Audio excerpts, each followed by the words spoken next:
Hello, beautiful soul creatures. Welcome to All the Cards on the Table. My name's Chloe and I work with card divination, astrology, and I channel energies through my body. I use all of these mediums together to help us have an understanding, not only mentally, but connecting to the divine, connecting to the energetic fields, and bringing all these things together in order for us to understand what the cosmic weather is at the moment and how that may show up in our lives and how to work with that energy. This is part 2 of the Venus in Taurus series for 2023. I'll be going through the signs of Scorpio, Libra, Virgo, Leo, Cancer, and Gemini. Do go check out part 1 where I have a full breakdown in the introduction of what Venus in Taurus might feel like. I give lots of examples of people who've had Venus in Taurus, as well as people who have Venus and Uranus in Taurus, because Uranus will be in Taurus through Venus's transit. Venus has been in Taurus since the 16th of March and will be leaving on the 11th of April. I'm going to be pulling the minimum of 6 cards for each sign.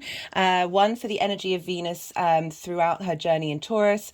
4 cards for the main aspects that are happening during her transit. And then a card for how these energies are going to manifest moving forward, as well as a couple of clarification cards.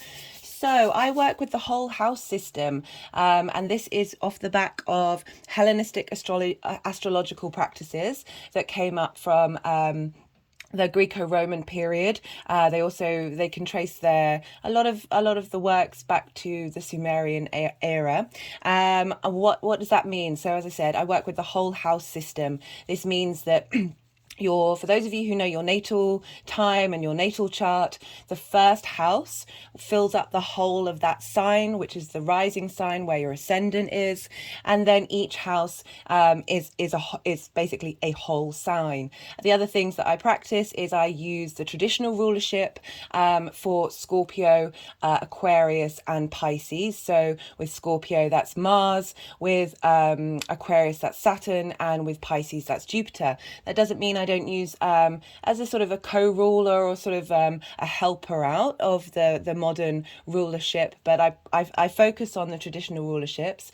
I also don't apply, so in modern astrology you can apply Aries to the first house for everybody. For me personally, in my practice, I find that to be a bit limiting, and it's just not something that I've brought into my practice. I'll talk about the energies in terms of the aspects that are happening for each of Venus's transit and what's happening with her. And when I talk about the aspects, for those of you tuning in to a sign that isn't your rising sign, the aspect energy will still apply, how these energies are talking to each other. I really recommend checking out your rising sign, your sun, your moon. We essentially have all the signs in our natal chart. They'll just affect different areas of our life. So the messages will still have some relevance. It'll just be, as I said, in a different house and therefore a different part of your life and how you interact with it. Certainly from my own personal experience and that of others, it really does bring all the nuances and layers of context into this journey. This is quite an impactful Venus transit. It's one, she's in her own home, so she knows what she's doing, she knows what she's like. She's not influenced by the ruler of a different sign, so she's Venus in Venus's land. Also, this is where the nodes have been for nearly 18 months now. They'll be moving into Aries and Libra not too long away. And so we've had a lot of eclipses in Taurus and in Scorpio. And weirdly enough, I mean, I love astrology so much. It makes my brain very happy that when I was breaking down the main transits and the main aspects that Venus will be making during her time in Taurus, each major point is activating a previous eclipse point. So this is an intense transit. This is deep transformation. We're working with the eclipse energy, which is big energy, new beginnings for the solar eclipses, which are new moons, culminations and endings for the lunar eclipses, which are full moons. So as I said, each of these points, she's activating that eclipse energy. So we're really bringing together everything we've been learning during this eclipse cycle with Venus's transit. Very powerful stuff. I really love what's been coming up for all of the readings. Just very briefly, as I said, do check out the introduction of part 1. I go into a lot more detail. I'm not going to repeat that again here, but just very quickly, Taurus, the first earth sign, it's a fixed sign. It's a yin night sign. This is very much about needing stability, comfort, ease, pleasure. Venus is wanting us to get in touch with what our tangible body, what our senses enjoy, and that is very particular to who you are. That's not defined, but you know, there's a need for comfort, a need for sensuality, a need for connection, and just really tending to your own needs on a physical basis during this transit is definitely one of the main themes that may come through for you with Venus being here. I just want to thank everyone, all new viewers and regulars. All interaction with the channel is really appreciated. It's not for my ego. I've been working on that. Obviously, it's lovely to see that the information is being it resonates with you and you connect to what's coming through. But it's more. So YouTube isn't prioritizing long form content at the moment, understandably, with the dynamic with other platforms. So this means the algorithms aren't pushing forward long content at the moment. That's the name of my game. I like to bring in a lot of details. I like to bring in a lot of layers. I like to see have all the cards on the table, basically. So I would really appreciate any comments, even if it's just an emoji. If you don't want to feel that vulnerability of sharing what's going on with you in your life, just put an emoji. The interaction with the channel, it will then mean that the algorithm pushes this content outwards. If something resonates with you and you feel like, okay, that's kind of helped with where I'm at, that's helped me understand the energies, and you kind of would like to pay it forward and have that be shared out in the world so more people have access to that, really appreciates the subscribes. Do check to see if you're still subscribed. That can happen, that people can get unsubscribed. Hit the like button, and as I said, if you're not comfortable leaving any private details about your life, do maybe put a little emoji or shares with people that you know who you think it might resonate. Also appreciated for my regulars. It really helps. Instead of when you see the notification and you go directly from the notification to watch the video, is to do a little search of all the cards on the table and then access it that way. That tends to push things forward a bit more.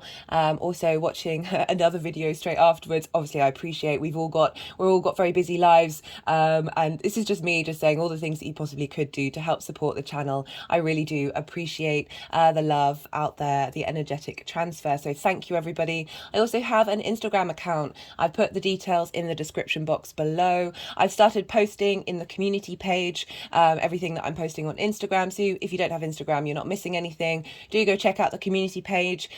Just different things come up when you're writing. It's another form of communication. I also put the chart wheels up so you can look at that while I'm talking about aspects.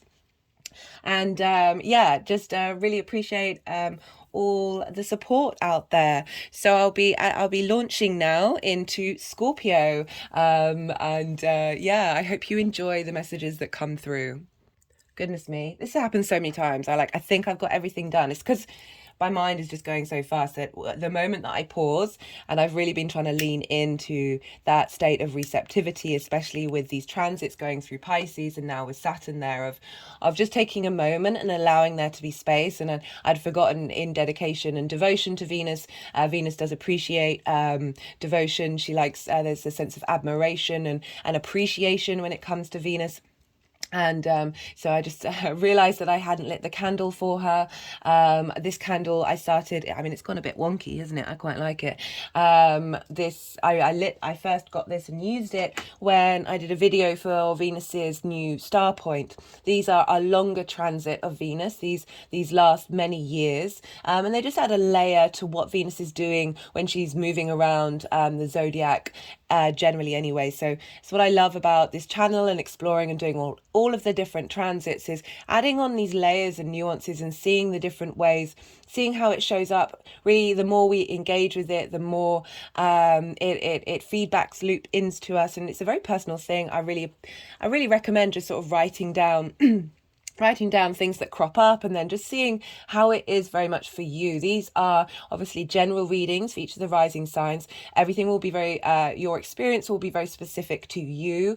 We all have a different natal chart. We are all the universe manifest in individual form. We are truly unique. The powerhouse of the human being blows me away every time. And I'm incredibly grateful to be in this weird 3D existence, even though the outside world is completely crazy right now.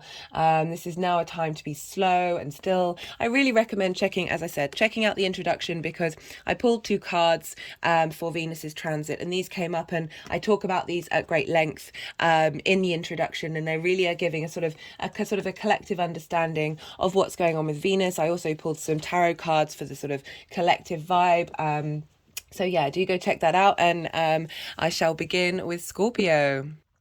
Scorpio rising. How are you doing, Scorpio? So as I said in the introduction, for those of you who don't have Scorpio rising, when I talk about the aspects and what kind of energy communication is going on, this will still apply to you. But for Scorpio rising, you're having this transit happening in your 7th house, Scorpio. So this is happening in the house of intimate relationships.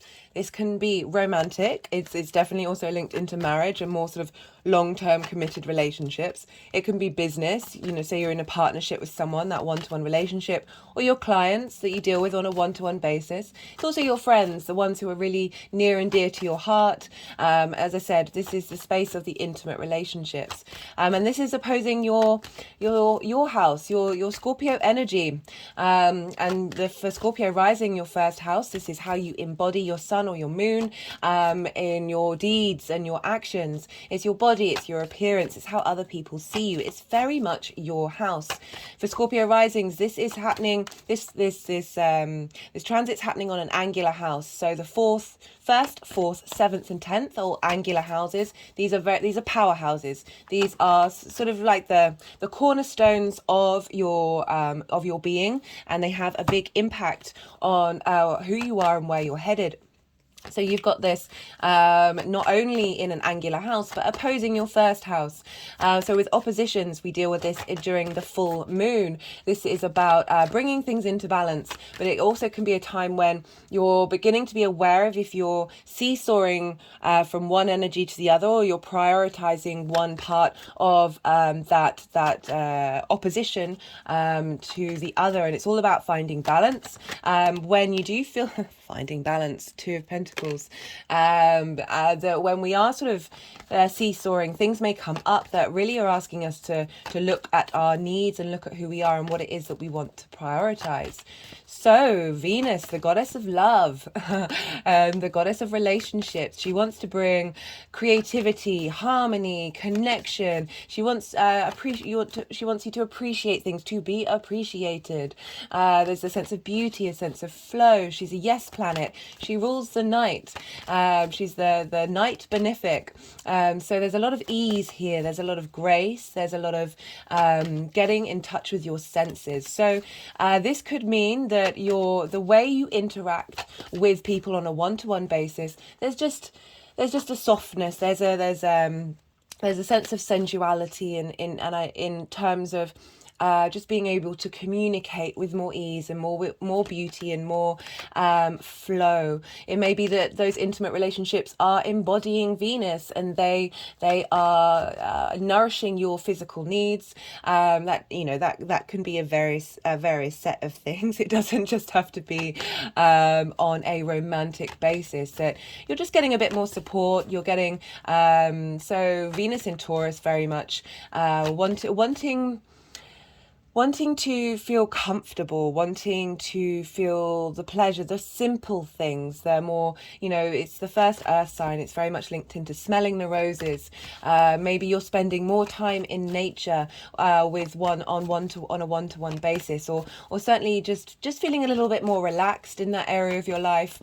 You've had Uranus moving through there for quite some time, and Uranus is going to be there for a while. So this is bringing just a bit of ease and flow for Venus being there. She's sort of smoothing over some of the sudden changes and the chaotic maverick side of Uranus. I'll be pulling a card on when she conjuncts with Uranus. So so you're dealing with that opposition energy to your Scorpio energy. You've got those nodes moving through your first house or your Scorpio space. So as I said, this is an intense transit, particularly for Scorpios and Tauruses and also the other two fixed signs, because we've had this nodal axis on the fixed signs, as well as Saturn being in Aquarius and Uranus in Taurus for quite some time now. That can feel a lot, to say the least. I've got a fixed rising sign. I can confirm that was intense, productive in the end. You end up getting through a lot of stuff and working things out. With oppositions and squares and conjunctions, they're hard aspects, and that's when things turn up in the material world. They're like events happen, shifts happen, things are materialized. And so you've been purifying your sense of self and who you are with that South Node moving through Scorpio. And so now Venus is coming along, and as I said, she's reactivating a lot of those eclipses. She's helping you integrate, bring things together, connect things together in just an easy, harmonious way. There's a slowness, there's a simpleness. It's not overly complicated, and there's a certain, you're finding comfort in the things that you've been learning. That's what I'm getting for you, Scorpio. And because we're dealing with a Venus transit, we look to the other sign that Venus rules, because whatever happens to the ruler is affecting the signs and therefore the houses that it rules. And Venus rules Libra for you, Scorpio. And this is in your 12th house for Scorpio rising. This is next door to your Scorpio energy. This is what's called inverted.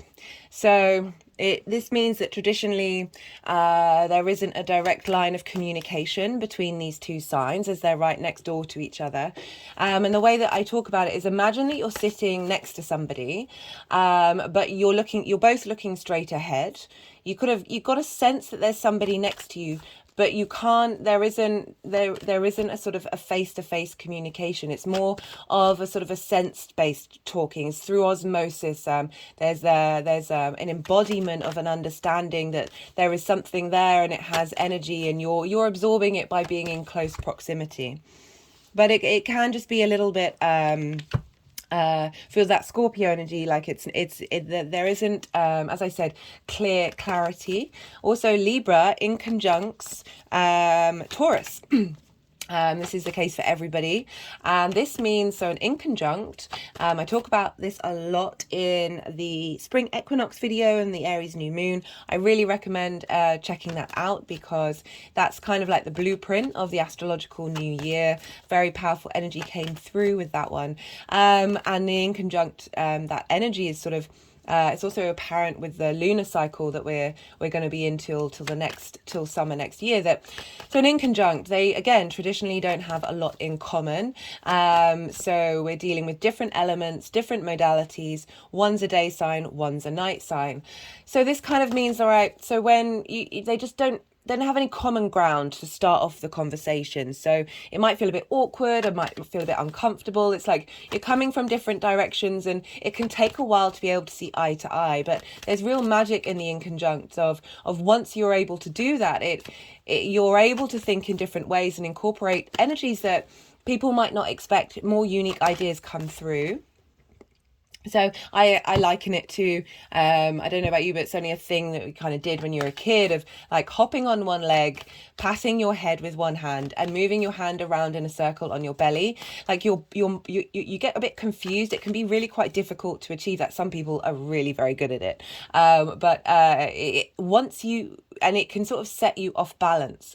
And so once you are then able to do it, that feeling of it just feels like neurons are exploding in your brain. Like there's a real sense of breaking conventions and breaking out of the box. So you're being able to master something that feels a little interesting. So we've got an inconjunct here with the 12th and the 7th. So the 12th house for Scorpio risings, this is your hidden house. This is the house of mysteries, the house that is things that are unseen. So it's often linked into the sort of the concepts of who we are. And when we have 12th house transits or things come up in our 12th house, it's helping sort of unravel the idea of who we are. Again, we're breaking out of boxes with the 12th house. We're reevaluating constructs and ideas that we might not even realize are there. It's also very much linked into magic, linked into the occult. As I said, it's the house, the hidden house, the house of mysteries, the things that can't be seen. Magic is just science we haven't figured out yet. But there's a lot of magic can come out during this time. And so because Venus's journey through the 7th house for you, Scorpio rising, will and how you connect to your one-to-one relationships, what's important to you, how do you want to feel appreciated, what do you value in your one-to-one relationships. That journey of Venus is now facilitating whatever you've got going on in your 12th house. So helping you understand those hidden parts of you more, helping you understand what it is that you need to let go of, what you need to, the 12th house can be difficult. It's often in a place for depression, for loss, for feeling grief, where you go through a lot with the 12th house. But when you come out the other side, the more that we integrate the 12th, the more that we get in touch with our own true soul's path, because when we come to understand who we are, it opens us up and frees us of a lot of stuck trauma. So as I said, it's a sense of revelations and also a sense of sinking you can get with the 12th house. But Venus is helping with this transit. She's really helping you integrate another part of your chart in order to facilitate whatever's been going on in the 12th house. So there's going to be added layers come in with that Taurus Libra, and the fact that Libra is right next door to you, Scorpio. So it can there's a subtlety going on here. Even though we're dealing with big eclipse energy, that subtlety is very transformative during this time. I meant to say at the introduction that when the energies will respond to sometimes what I'm saying and the messages that are coming through. And also when because I will read these cards at the end when they all come out, because sometimes the energies will move the cards around, and also there'll be potentially energetic releases. So there may be times when I'm quiet, and this is because I allow my mind to drift off and not necessarily have the monkey mind, the cognitive mind in full steam, and allow the energies to sort of do what it is that they need to do. And it can be difficult in that state to channel, talk and think think and talk at the same time. Right, so that's the kind of general energy that you've got going on with Venus moving through that part of your chart. Now the aspects.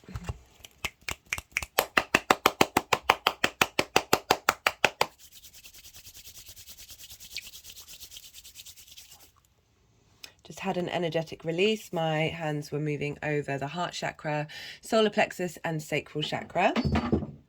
Oh, sorry if you heard a clang. It was a tuning fork, which was the sound of Om. I wonder if you can hear it, maybe. Let's see if we can. It's quite quiet. It's very hard to pick up with the speaker. But I'm just allowing the tuning fork, because with tuning forks, it's always best to allow them to run their course. So the sound completely dissipates and that integrates. So it's tuned at the frequency of Om. I'm going to talk about chanting and frequencies in my Pluto videos. Very much a thing that I feel is going to be very beneficial for us at this time. They've now put the tuning fork underneath the screen, midway point where Venus is with the speaker. So just bringing in some of that calming energy. Om is part of the Hindu tradition.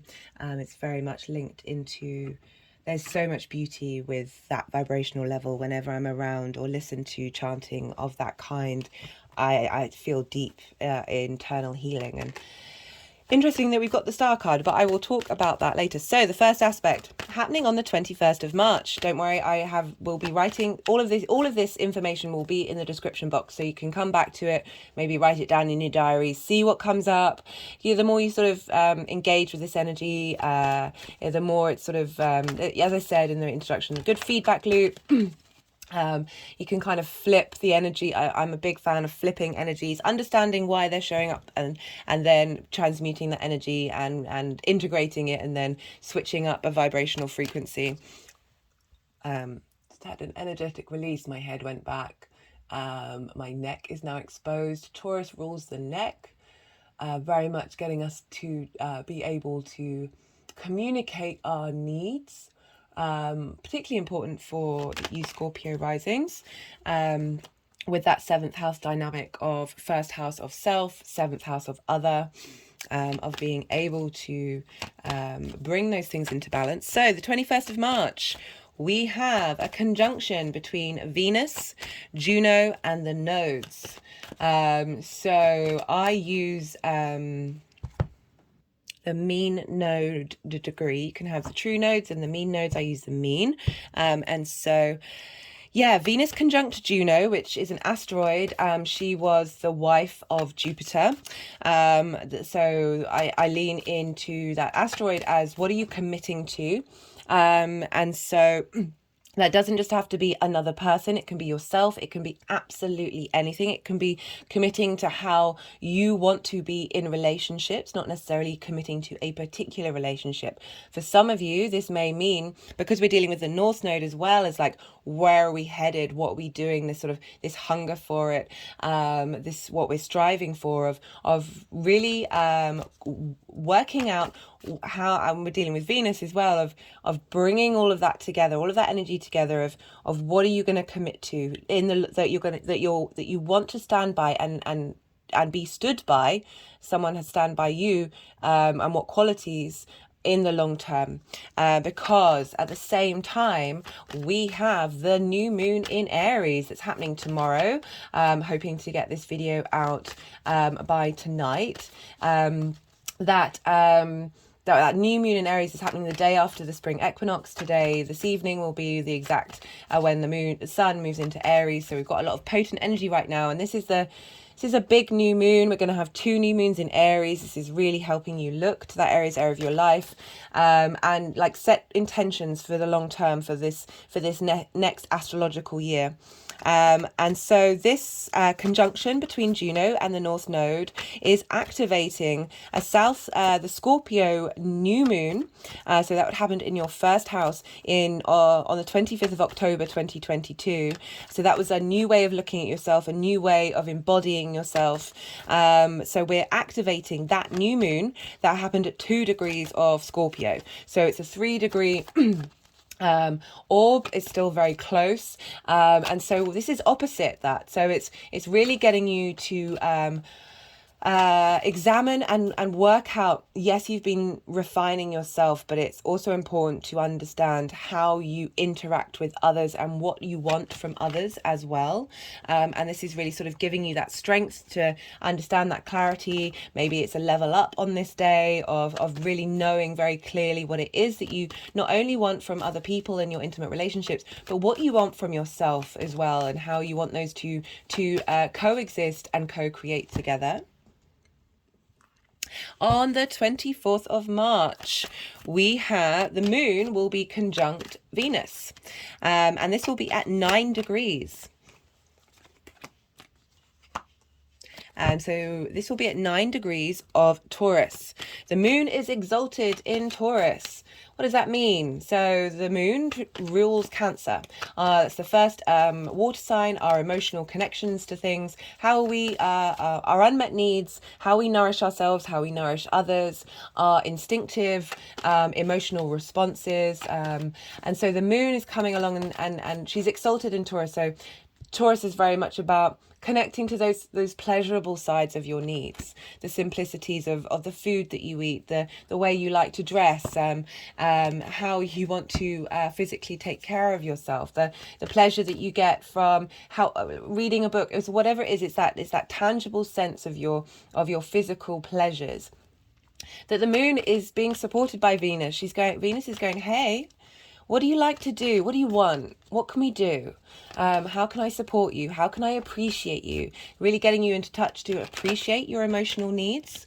And and be I just really like this combination of the moon connecting to Venus at this time, and in particular because this is activating a Taurus new moon that happened in April 2022. So again, another new moon, new beginnings, new intentions. This is activating that space in that what was changing with your dynamic in your one-to-one relationships, what you were seeking from it, and now the moon is coming along and saying, these are the needs that haven't been met and that I want to be taken care of, or now I'm feeling in a lot more grounded, tangible space. I can now enjoy my one-to-one relationships. I can now be of a vibrational level that's drawing people in to match that. And that new moon in Taurus was at 10 degrees. So we're dealing with a 9-degree conjunction between Venus and the moon and activating the 10 degrees. So the moon will move over that 10 degrees, maybe an hour or 2 hours afterwards. So then you're really getting a further boost from the moon of what it is that you want, in those one-to-one relationships. The third aspect that we have, which is happening on the 30th of March, this is when Venus comes into conjunction with Uranus at 16 degrees. This is a big one. This is a big one for several reasons. So we also have, at the same time, Mars has moved into Cancer, finally, woo, after being in Gemini since August last year, and will be at the very early degrees of Cancer at 2 degrees, trining Saturn in Pisces at 2 degrees. So we've got this lovely embodiment of our emotional connection, feeding into Saturn and Saturn's long-term goals for our own authority and our own stability. I really recommend checking out the Saturn series. This is an important transit for us moving forward. There's a lot in there. I break down in each introduction. I bring different themes of what's going on. Anyway, so that's an important aspect that's going on. Do they want to do another card? Because we've got 7 cards here, but I'll just talk about the aspects first, because as I said, I can go a bit vacant when they're moving the cards around. So Cancer and Pisces are either side of Taurus, and they're forming by sign a sextile. So traditionally with sextiles, you need a tighter orb to really feel the effect. It's a very subtle energy, but we're still going to get an even subtler level on a sort of a DNA basis of these two the Saturn and Mars, that energy feeding into when Venus is talking to Uranus. Uranus is the maverick of the solar system, very much linked into liberation. I call Uranus the path clearer, the breaker of chains. It doesn't tend to care about the fallout of releasing that tension that you haven't been able to look at. So you've had Uranus here for a while. So your one-to-one relationships, there may have been sudden endings, or you may have been interacting with very interesting, unique people who think differently, who don't even think that they're the odd one out. They don't even care. And Uranus really wants us to get to that space of not even acknowledging that we may be different from other people, just being really truly yourself. And so Venus is coming along, helping sort of smooth over some of the potential disruptions that Uranus may have caused for you, and also opposing your first house of as I said, sort of disrupting the sense of self at this time. But the reason why I said it's particularly important, because this is at 16 degrees. And we had a Taurus full moon, which was a lunar eclipse, on the 8th of November 2022. This was at 16 degrees, and I think it was 49 minutes, so it's in the 40s minutes. But Uranus was retrograde. So retrogrades mean going back on something, you're having to relook at it, you're revising, it's giving you hindsight. I love retrogrades, they're so useful. We all like to, hindsight is a wonderful thing, and retrogrades give us hindsight, it's great, and do-overs. So at the time of the full moon in November, at 16 degrees and other whatnot, Uranus was retrograde. So I said in that video, do go check that out. It was it was a big energy of what's going on, and I said things wouldn't necessarily manifest like this sudden change, because the full moons can represent culminations or endings. It can be an ending of a cycle and a leveling up, a transmutation of the energy of that culmination energy and shifting it and using it in a different way. That those things, the potential disruption of Uranus might not crop up until we had the full moon in Leo, which was squaring at 16 degrees, which was squaring that eclipse point, and Uranus was so at the full moon in Taurus, Uranus was conjunct the moon. At the Leo full moon, Uranus was squaring the moon. So things would have come up during that full moon, Leo full moon period that was kind of putting in motion the changes that were happening. And so now Venus talking to Uranus is now activating that point. She's bringing cohesion to everything that was, all the possibilities that could have come up during that time. So again, very, very potent energy. Uranus and Venus is loving the oddball, loving your unique self. As I said, you might interact with people who are like that. You might start to embody that in your one-to-one relationships. And yeah, just that's going to be I'm going to be doing a video for Uranus when it's exactly at the degree that Taurus eclipse was, which I think is either the 3rd or the 7th of April. I can't remember. So I will be pulling cards on that as well. And so the final aspect, before I get to talk about these cards, is on the 7th of April, and this is really beautiful. This is a lovely aspect for Venus to end on, and this is when she'll be at 25 degrees of Taurus, sextiling Neptune at 25 degrees of Taurus. And one second, actually. Yeah, I just wanted to check. So that's like the day after the Libra full moon. And so that's going to have... that's a culmination of that, what's going on in your 12th house, and that's gonna, we've got that Venus transit and dealing with another sign to do with Venus anyway. So at 25 degrees of Taurus, sextiling Neptune at 25 degrees of Pisces. So Saturn's just moved into Pisces, helping give structure and reality to the dream. It may feel a bit shaky at the moment. There may be a lot of fears coming up, but it's really sort of to help you clock what they are soon, and then work with them in order to transmute that energy. So we've got this beautiful, so with Neptune, it's like tapping in to the ocean of the universe's creative energy. Like, it's vast. The phrase I have for I keep saying Neptune, I keep saying Uranus instead of Neptune. For the phrase I have for Neptune is everything all at once. This is a phrase that I've used quite often. It really tickled me when that movie came out, because I hadn't heard of it. I didn't know anything about it. And I was like, oh, it's out there in the world. This is this idea of... So it's when I use it because of, rather than acknowledging that we have both linear time, secular time, and everything all at once, and there are so many other facets of existence that we're not even aware of, that Neptune really encompasses that, of all the multi-dimensions, knowing that this table is real and not real at the same time. It's also about vision and being very idealistic, but because we've got Saturn there, rather than the potential delusion and illusion you can get with Neptune, we're getting the support from Saturn to help really give structure to your visions, to your fantasies. And so we have that in your 5th house of creative energy. And so this could be very much a very romantic time for you, Scorpio, for those of you who are in that, looking for love or being in that environment. That's not for all of us. I don't like to limit people by talking about that, because I prefer to look more inward of our own inner journey of really cultivating the fantasy of your creation energy. And with Venus, like, really getting you to integrate your one-to-one relationship, so freeing up any sort of stuck creation energy you may have had by disappointments or frustrations in those one-to-one relationships. We pretty much all of us have been through that and all experienced that in various different forms, and this is in particularly every time I talk about this aspect, it just makes me smile, because at the same time Mercury will have moved into Taurus and is conjunct the North Node.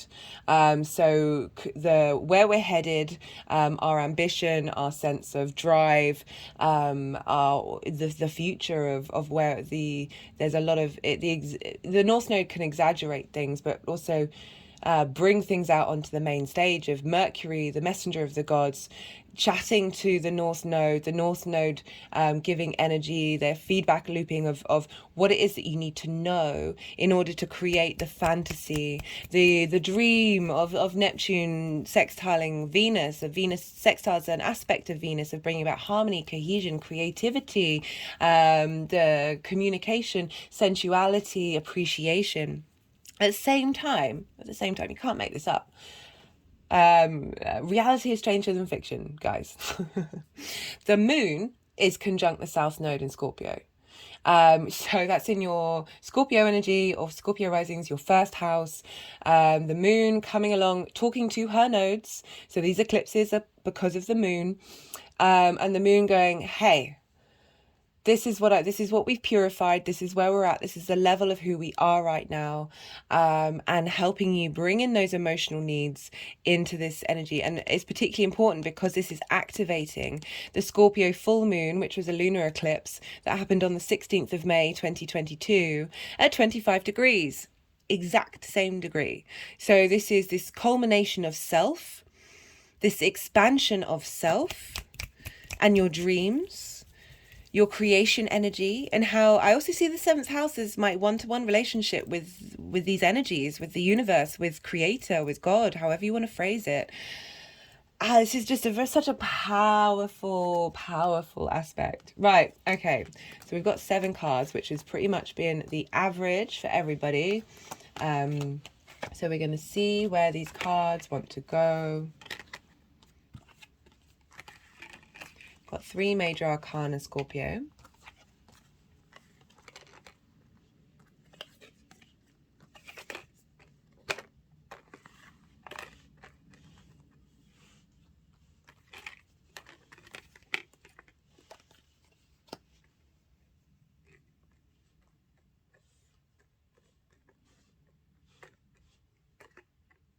Just bear with me while I'm letting them do their thing.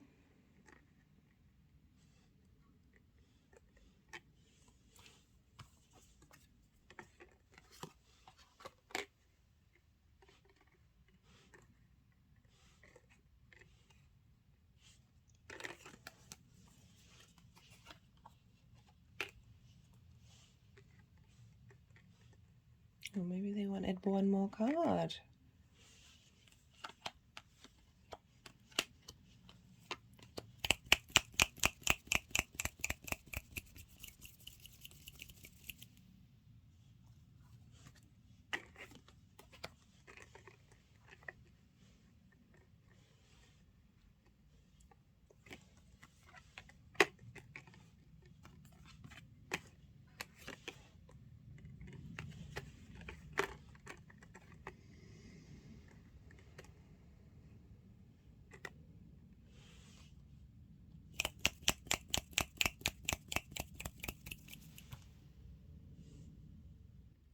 Right, Scorpio.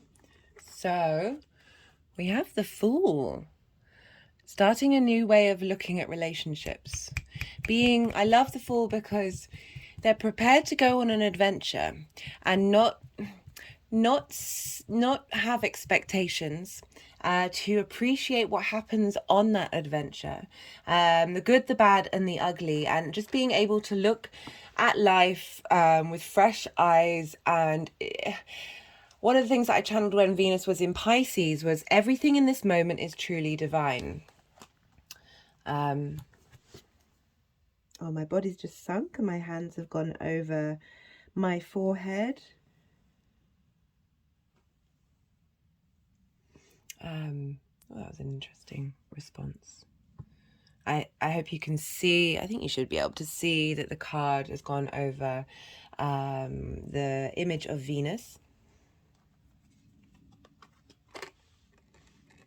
helping support us at this time, that you're going to, like, do this, the main message of this card, if you haven't seen the introduction, was to look at, to switch gears on how you perceive the outside world and interact with it. That is something that I've been practicing for a while. It takes a while to get into your habit of finding the joy, being able to laugh, being able to smile at any given situation.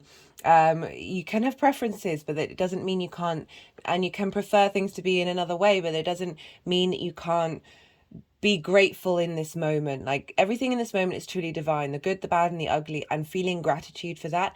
The more that we practice and cultivate that space, the more we're leaning into the full energy. The full energy is not worrying about what's happening, is thinking, oh, what an adventure I'm on, and where am I headed, and what am I doing? Oh, this is fun, this is exciting, I love this is great.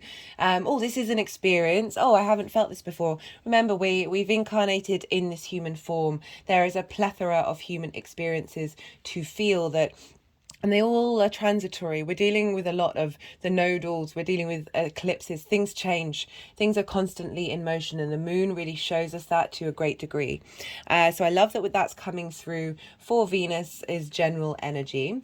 We have for Venus conjunct Juno and the North Node. We've got the Two of Pentacles and the Two of Swords here.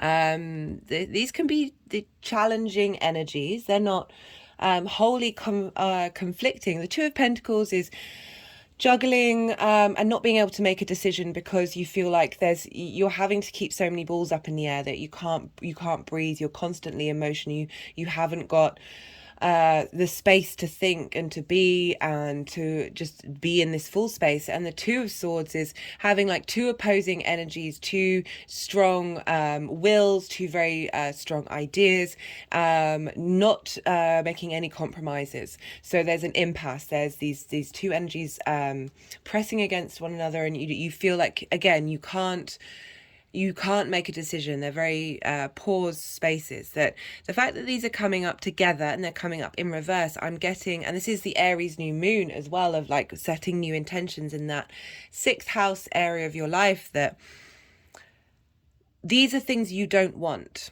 in your life anymore.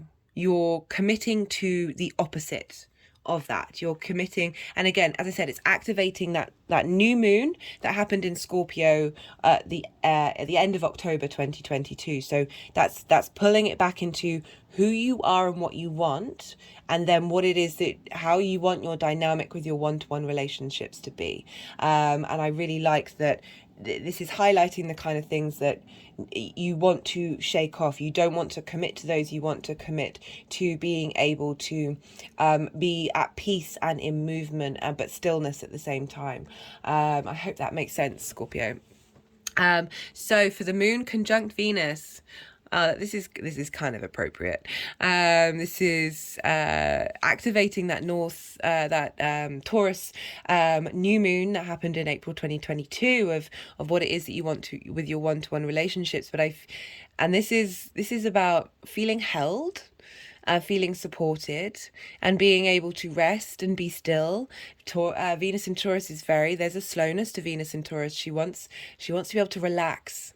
And I feel like the moon and Venus conjuncting is highlighting your desire to be at peace, to be still and be held and comfortable and safe in your one-to-one relationships. I really, that's a beautiful message coming through, particularly with that moon conjunction. So we have for okay.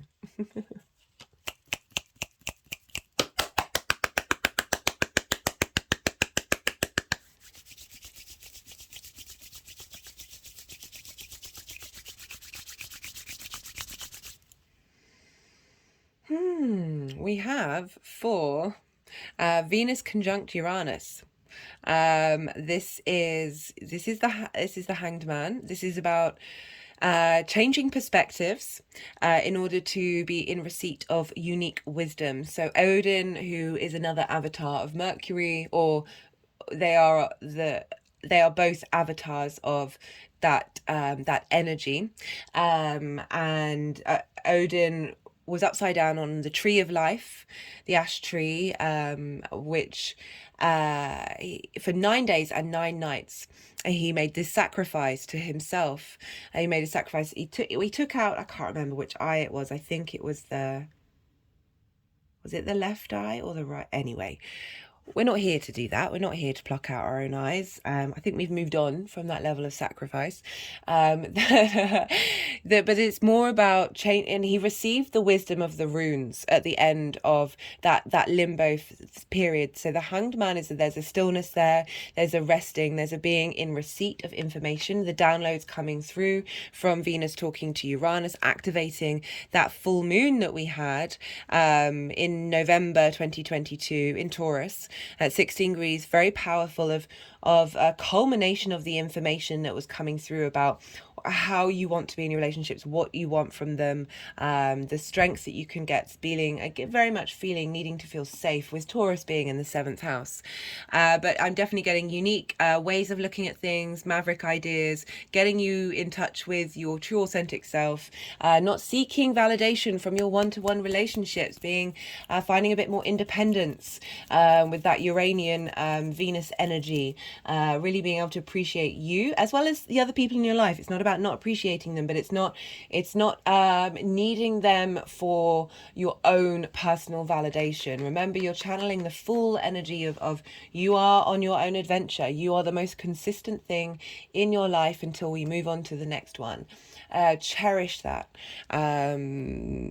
So for the final aspect, we have this sextile between Neptune and Venus, and this is a beautiful card to come up for that energy, because the Star card she is her most authentic self. She is unclothed. She has no masks. She is the truest, purest form of who she is.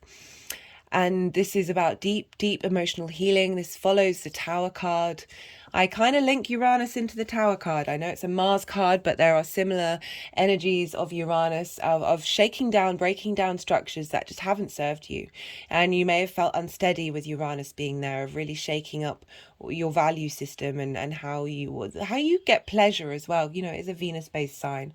This is the deep healing from the waters of life. You know, we've got Neptune here, traditionally a sea god, but like, I connect it to that sort of that wealth of the ocean of the creative inspiration from the universe that soothes our balm and helps us dream big. This is about dreams and hopes as well. And bringing the galactic energy of the stars as well as the healing energy of the earth together. Great that that's coming up for your 5th house of creation energy. It's also how you get amusement, your fun. It's also linked into children, but I'm getting a real sense of deep, deep, deep renewal of how you engage with your creation energy and who you are, because this is trining your Scorpio energy. What's going on in Pisces is trining your Scorpio energy.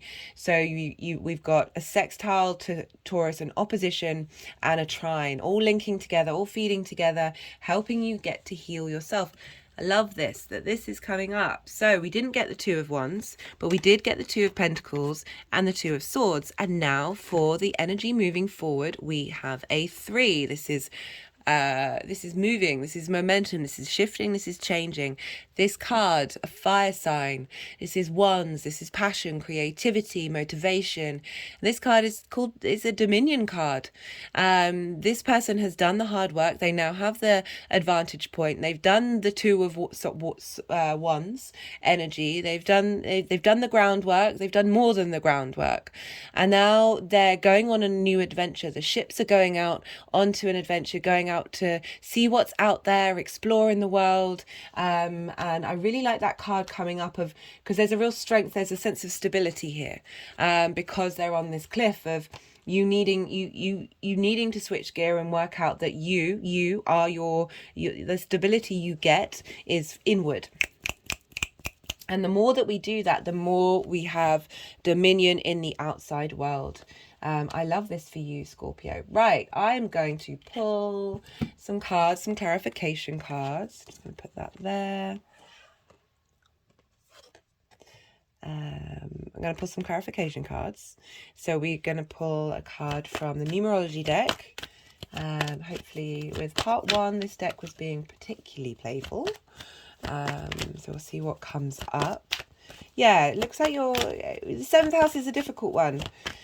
And you're going through transformation there. You're shifting, there's movement, there's energy. Uranus is very, as I said, can be very disruptive. I love Uranus. Uranus changed my life, but it, like, completely, but by destroying it. Breaking down all of the structures, all of the things where I felt safe. So it was in Taurus, and a bit when it retrograded into Aries. But we've got environment. This has come up a lot. I'm not surprised. We're dealing with our individual environment. Taurus is the individual earth sign, needing to feel safe and secure and comfortable in your environment. Love that. Love that.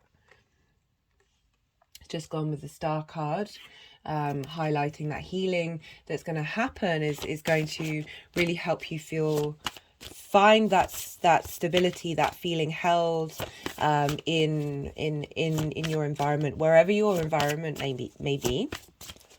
What was I talking about? Yeah, so Uranus is very disruptive, but I wouldn't change a thing. The only thing I offer as advice is with both Uranus and, so we've got the present and future card. So wanting these to go here with the present card.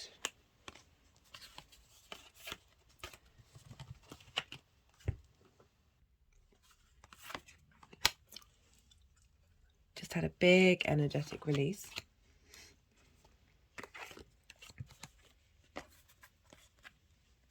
So they put the Fool card and the Hanged Man. And now the Fool, the Hanged Man, the Future and the Star card. Just had energetic release there. I like that. You know, the Four of Swords is, I love that. I love, whenever that card comes up, I just feel really, okay, it's I tap into that energy. Maybe if you've got a tarot deck, get the Four of Swords out. And I'm just going to pull one more card because this is a mixture of Major Arcana and Major Arcana. So it comes out again. Major Arcana, statement cards and question cards. So whenever I don't, whenever it's this, so that's more. We've got two statement cards here, but I always like to see what other Major Arcana might want to come out. Half flippers today.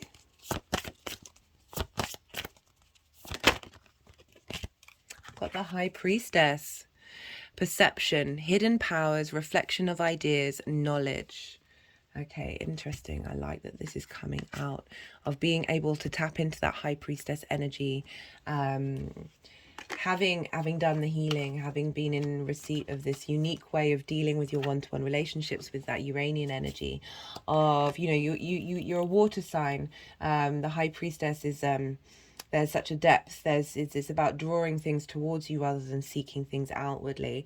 And with Neptune moving through your fifth house, of really being able to tap into your psychic powers, I can't lie, that's definitely a possibility that comes up.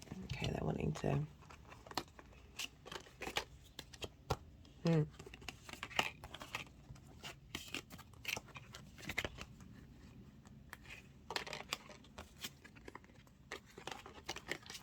Had an energetic release. They've just turned those cards over.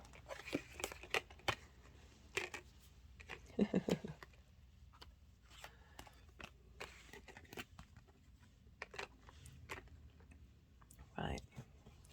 I'm going to pull final cards from the Oracle of the Rising Sun. See what other messages want to come through. Idealism. one more. So yeah, the fixed sign's been going through it a lot. Saturn's moved into Pisces now, so doesn't mean it hasn't still been intense, because we still got the nodes in fixed signs. Pluto's going to be moving into Aquarius. And excitement. Oh, I like this for you, Scorpio. They're wanting to do one more. So they've just gone at the end. You can't see, but they've gone at the end as sort of, you know, past the future, where you're headed.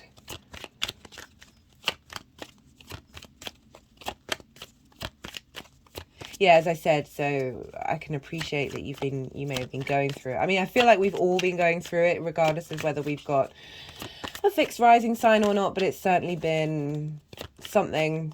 Now the mutable signs are going to be feeling Saturn a bit more, so, but they've got the benefit of having that sextile to Uranus, whereas the fixed signs had the square between Saturn and Uranus. That was, and as you've got Scorpio energy, that would have been, did something? No, that would have been, it's intense.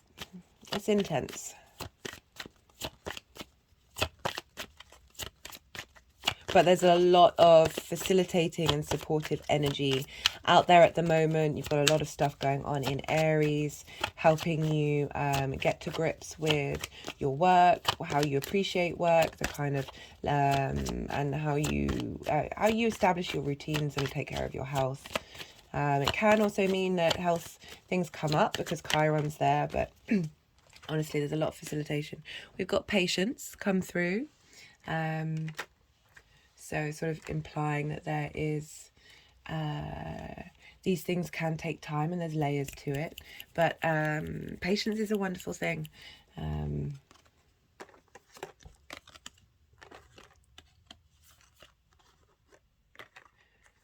Maybe, okay, they've moved that now. So I'm getting that you've been patient for a while.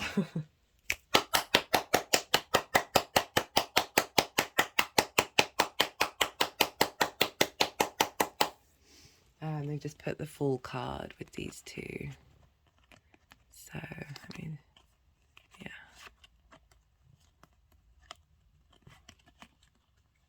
There's a chance with the idealism. I mean, I'm getting positive vibes from that, but with Neptune, there is that element of fantasy, but because Saturn's moved in there and is now in the same sign as Neptune, I feel like it's sort of trying to make those fantasies real, rather than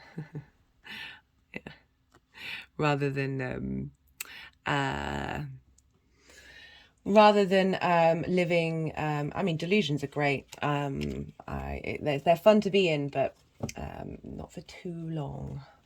Not for too long. Anyway, Scorpio, I really hope that resonated. I enjoyed doing that reading a lot. And yeah, don't forget to hit the like button if you did resonate. And be well until we meet again, Scorpio. Libra rising. How you doing, Libra? So, as I said in the introduction, for those of you who don't have Libra rising, when I talk about the aspects and how the energies are talking to each other, that will still apply. But for Libra rising, you're having this Venus transit happening in your 8th house. This is the house of shared resources. That can be time, things, money, anything really, energy. And it's the resources that you share with the people in the 7th house. It's with the outside world. So it can be linked into taxes, mortgages, car loans, all those sorts of things where you're dealing with an exchange, a give and a take.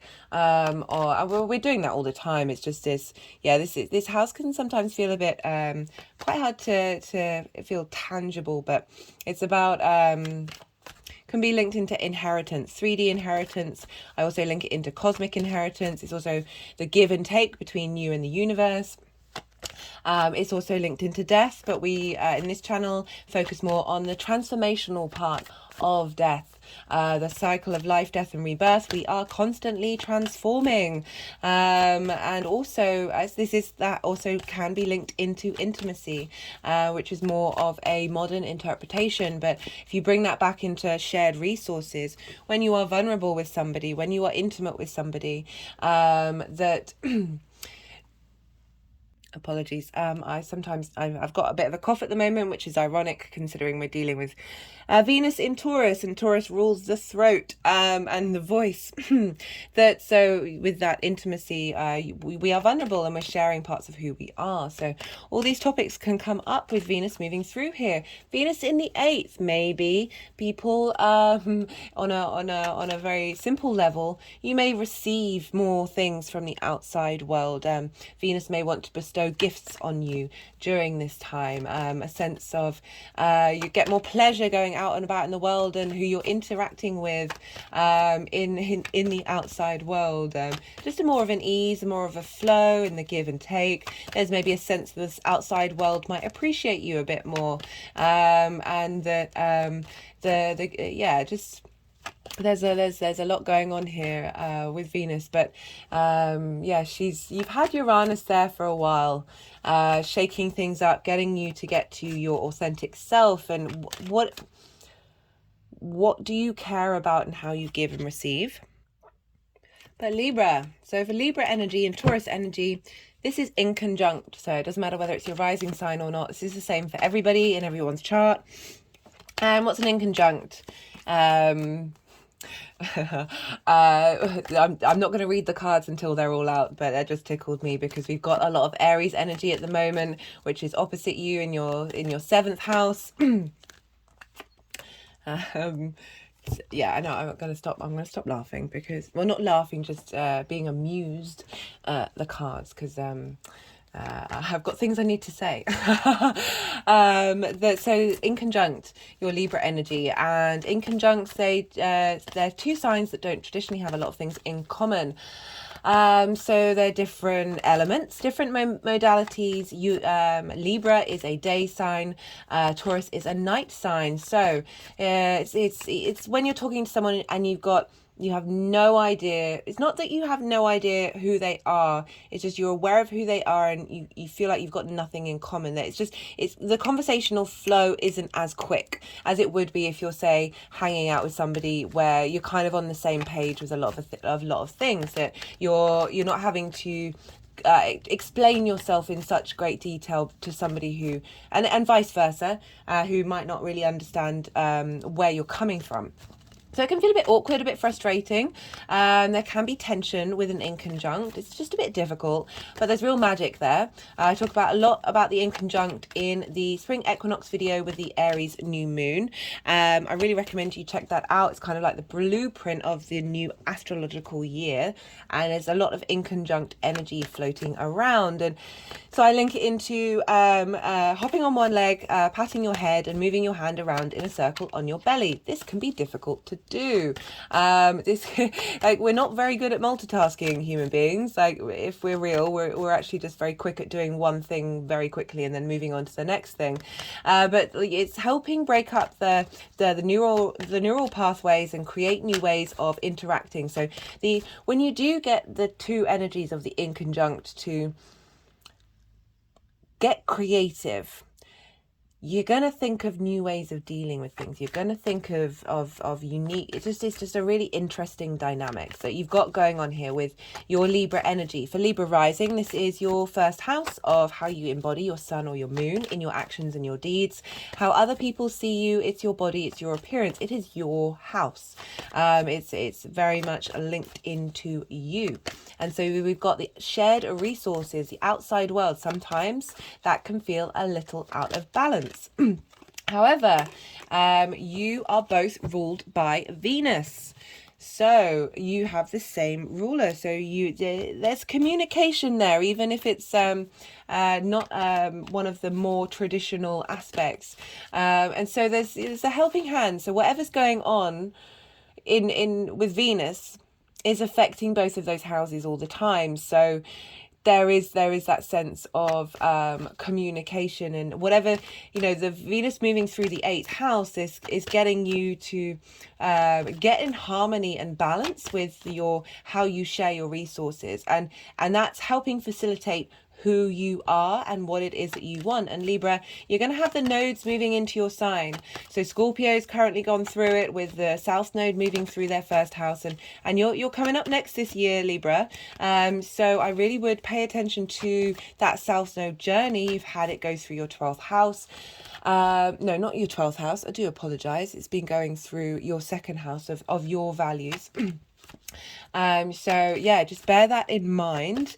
And as I said, because we're dealing with Venus, we look to the other sign that she rules, and surprise, surprise, she rules Libra, she rules you. So there's, as I said, there's this, I've already jumped the gun on this one, that the journey of Venus through the 8th house or your Taurus energy is facilitating the growth of your Libra energy.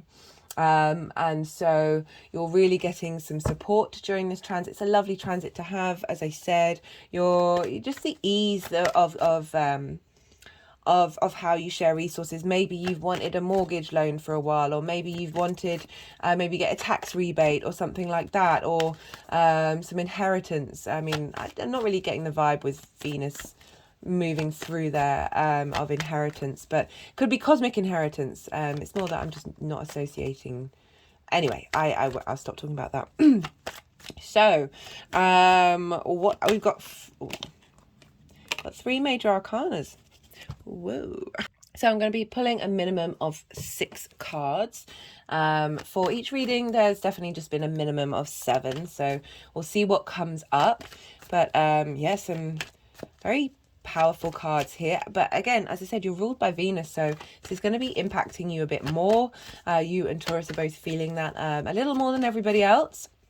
So the first aspect that Venus is going to make, this is when Venus will conjunct Juno and the North Node in Taurus at 5 degrees. At the same time, we have the Aries new moon going on that's happening in your 7th house, Venus. Sorry, Libra. Very potent energy. It's happening tomorrow, the day after the spring equinox, which is today. So big energy. I'm hoping to get this video out this evening. I know I'm a little, there's so much astro weather going on right now. It's been quite hard to, and I tend to talk too long. So these videos go on for a while, and sometimes there's not enough hours in the day. And so yeah, we've got this conjunction with Juno and the North Node. What are you committing to? Juno is an asteroid, traditionally the wife of Jupiter, and so it's all about commitment. What are you committing to long term? What is it that really is important to you? Conjunct the North Node can exaggerate, can make big where we're headed, can consume, but there's a very powerful energy with the North Node.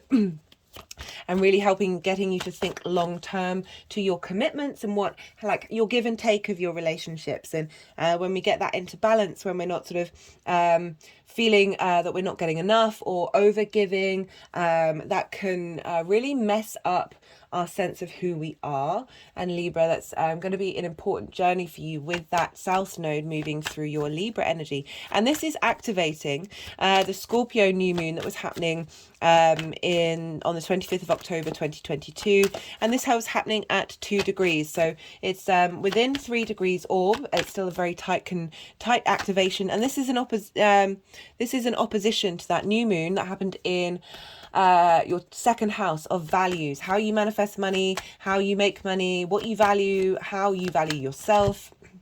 So you've really been working through that area of your life. This is now reactivating that and saying, now that I've worked on what it is I value and how I look at myself, I want to now let the universe know what I'm committing to that give and receive of the sharing of resources. Love this for you, Libra.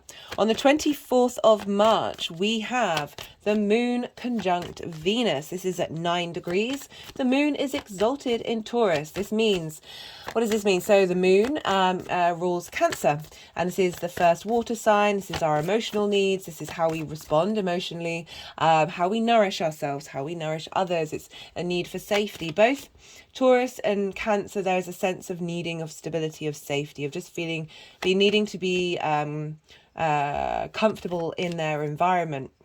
And so, whereas Cancer sort of there can be a lot of worry with Cancer. With Taurus, there's a fixity because Cancer starts things and instigates things, but with Taurus, it's fixed energy. And with the Moon talking to Venus, Venus is going, "Hey, what do you want to eat? How can I help? How can I make you feel good? How can I make you feel comfortable? How can getting the Moon to, rather than focusing on or how our needs are not being met, but being facilitated, the things that give you tangible pleasure during this time." And I love this. So this is activating a Taurus new moon that was a solar eclipse that was happened in April 2022, and this was at 10 degrees. So the conjunction with the moon is at 9 degrees. This is activating that eclipse at 10 degrees, very close orb. The moon, either an hour or two later, will go over that degree, so you'll get another boost of that, of that new moon that happened there, of how you wanted to establish your how you shared relationships, how you shared resources. It began with an R. It's the same thing. So yeah, great time. I have to say, Libra, I have now done, you're the 8th sign that I'm doing, and no one else has had a spread quite like this. Yeah. Yeah, it feels, I would be really, anyway, I'm going to shut up and actually just get on with what I'm doing. So the next aspect we have on the 30th of March, don't worry, all of these are in the description box for you to look at and maybe write down in your diary or something to be aware of what's going on so you can sort of engage with it a bit more. Just had an energetic release there. On the 30th of March, Venus is going to conjunct Uranus. As I said, Uranus can be quite disruptive. There can be sudden changes in how resources have been shared. But usually, like, even if it's difficult, I was talking in the Scorpio reading, Uranus broke my whole life. I've talked about this on and off throughout the channel. This is linked into Uranus in Taurus. Every part of my life that I kind of knew wasn't stable, but I was been in it for so long, sort of running on empty, and really unhappy, really, truly, deeply unhappy, but like masking it so much because you just had to keep going. You just got to keep going. You just got to keep going. Uranus came along and blew that all up, just knocked down. That's why I link Uranus into the Tower card. Just all of those foundations crumbled. And I am forever grateful. Uranus tends to shake up the tension you haven't been able to release yourself. So I'm just saying, with that 8th house of shared... that's too many. That's too many. Of shaking up those resources. It might have felt disruptive. It might have felt uncomfortable. But Uranus is trying to get you to be your authentic self in any area of your life. And if you're not doing that, Uranus is going to pull everything down. But I'm saying this is as a precursor, if there had been uncomfortable situations, that it's Venus is coming along, talking to Uranus and saying, how can we bring some cohesion here? How can we bring some harmony, some beauty, some creative energy to this? How can we enjoy this unique way of sharing resources come about? And this is activating the Taurus new moon. No, sorry. The Taurus full moon that happened on the 8th of November 2022. That was a very powerful moon. That was conjunct Uranus. Uranus was retrograde. So retrogrades, it's a revisit, it's a do-over. So things, I said in that video that things like those sudden changes wouldn't necessarily come about until the Leo full moon that was squaring that eclipse point. And when we have squares, this brings things into the 3D realm. or when Uranus hits that same degree point when it's direct. It will be at 16 degrees, but it won't be at the exact point of that Taurus full moon, of a culmination of something coming into your life.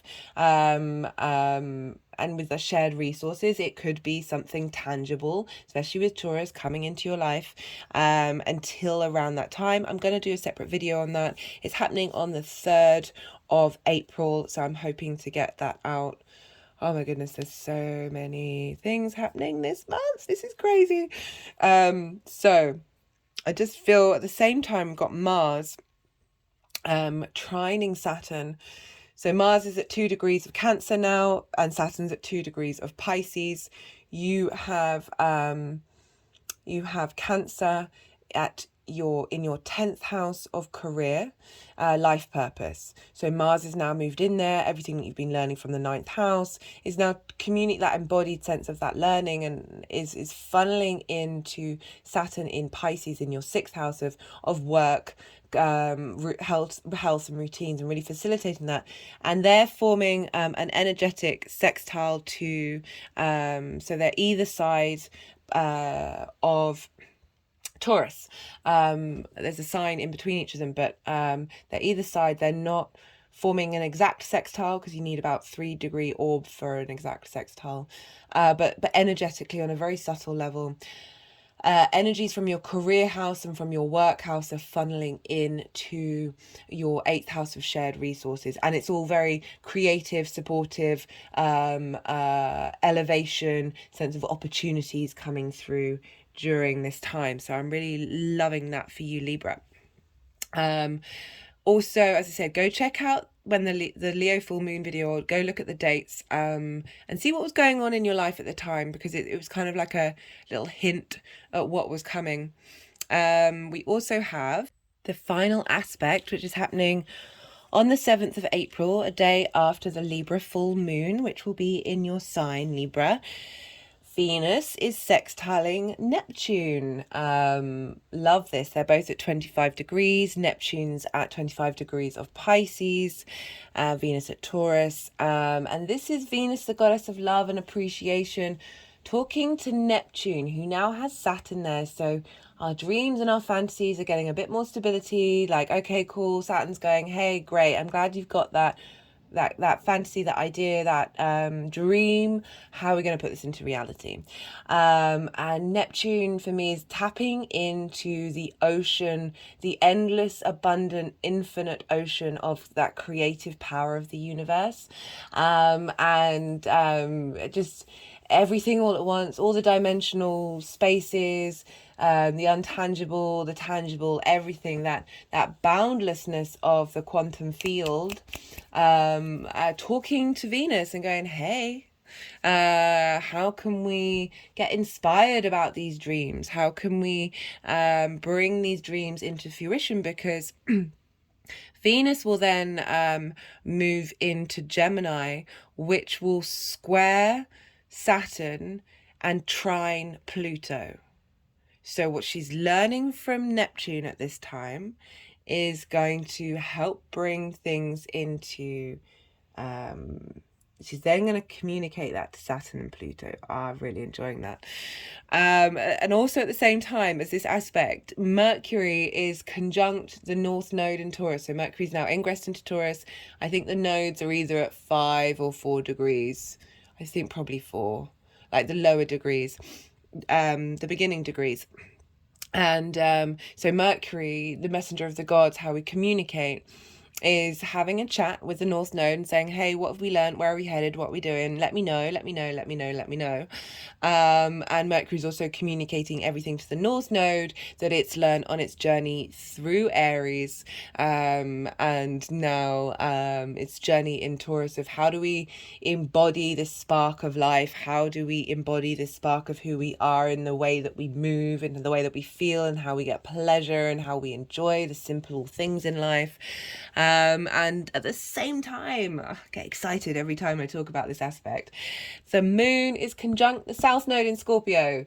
So with the moon, our emotional needs, having come away from that full moon, is now in Scorpio, conjunct that South. We've activated all these eclipse points.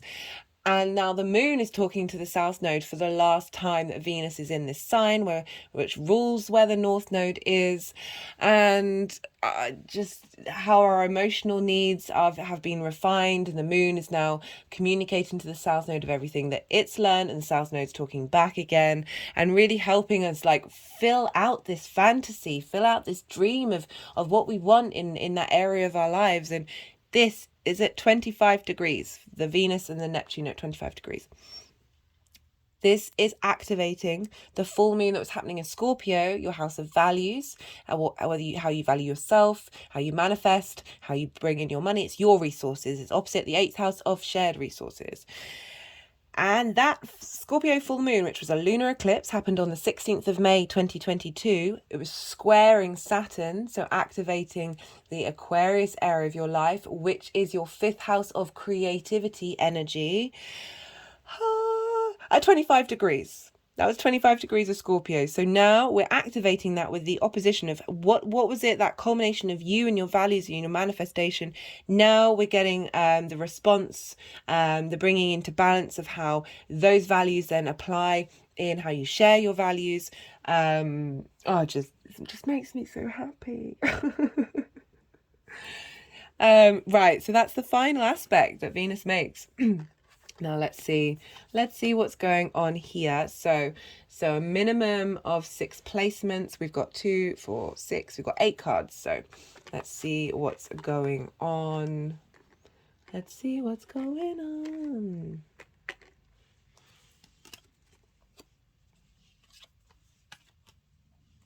All the while, Libra, you're getting all of this massive support going on in your 7th house before the nodes move in there. Very, like, it's really weird how everything's facilitating each other.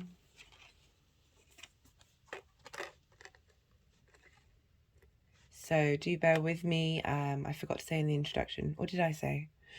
The energies like to move the cards around.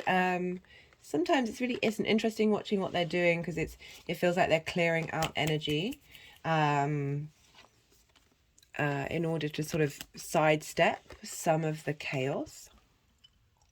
Just had an energetic ingress. So there is there is a rhyme and reason to it.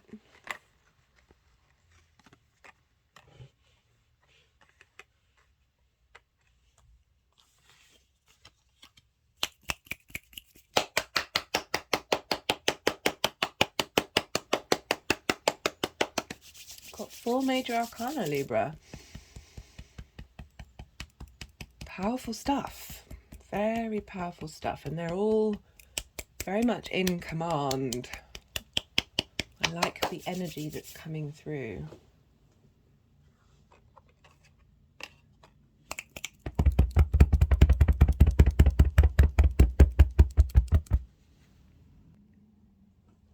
Wait, I'm just gonna adjust the camera angle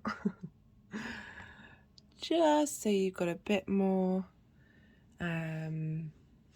viewpoint of the cards.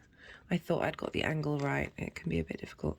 Yeah, I really want to prioritize your ability to see these lovely cards, what's going on. Right, let's see. They're gonna, sometimes they just have a habit of moving the cards around and then putting them back exactly where they were before. I'm leaning into the chaos, guys. I'm leaning into the chaos.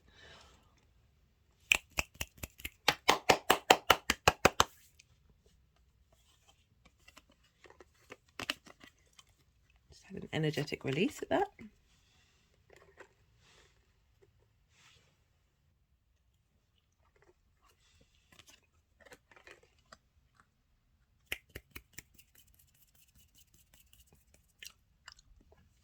again with another energetic release.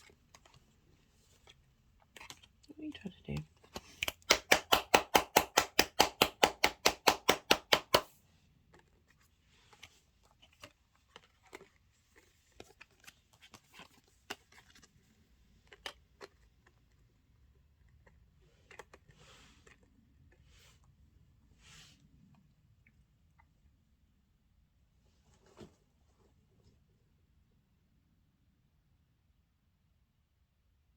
Sorry, I'm just pausing to make sure that they're done.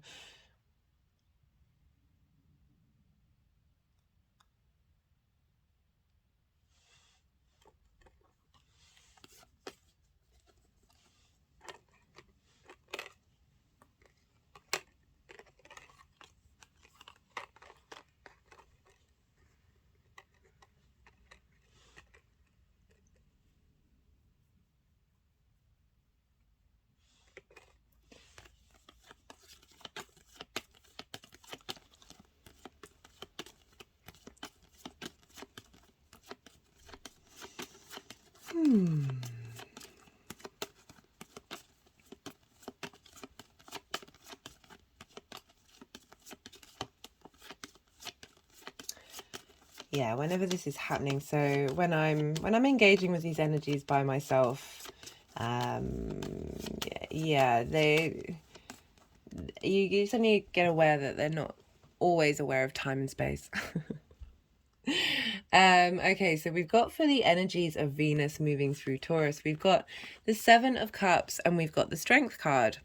So the Seven of Cups is very dreamy, there's choices basically, being able to contemplate different things, being able to have the space to imagine, and be intrigued and interested by all the different options out there. But I like the combination with the Strength card, because the Strength card is about bringing into harmony your instinctive responses and your cognitive mind of not, can be a sense of the Seven of Cups of being very overindulgent, could be an element of greed with it, but I'm just thinking of how it's working with the Strength card of bringing yourself into balance, bringing your needs into balance from a holistic point of view, that isn't just based on your instinctive responses or trigger mechanisms. That can mean that the way that we interact with the outside world and shared resources gets out of balance with our own needs. But with the nodes having moved through there, we've really been working on that, and I feel like Venus moving through here is helping you realize that you are in this place of strength, and you are capable of interacting and sharing yourself and receiving from the outside world in a healthy way. There is you have the inner strength in order to engage with the outside world, as I said, in a healthy way.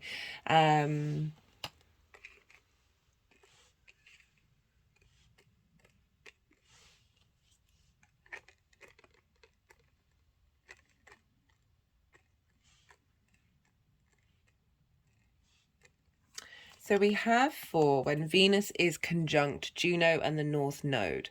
So this is the day of the Aries new moon. So this is temperance, this is alchemy, this is bringing things together that might not necessarily work. There's bringing all the parts of yourself, refining all the parts of yourself so you can get yourself in balance, and create magic, basically, create alchemy. But there is that space of cultivation, that need to commit to that process, commit to understanding and integrate all the parts of you in order to be in a state of alchemy.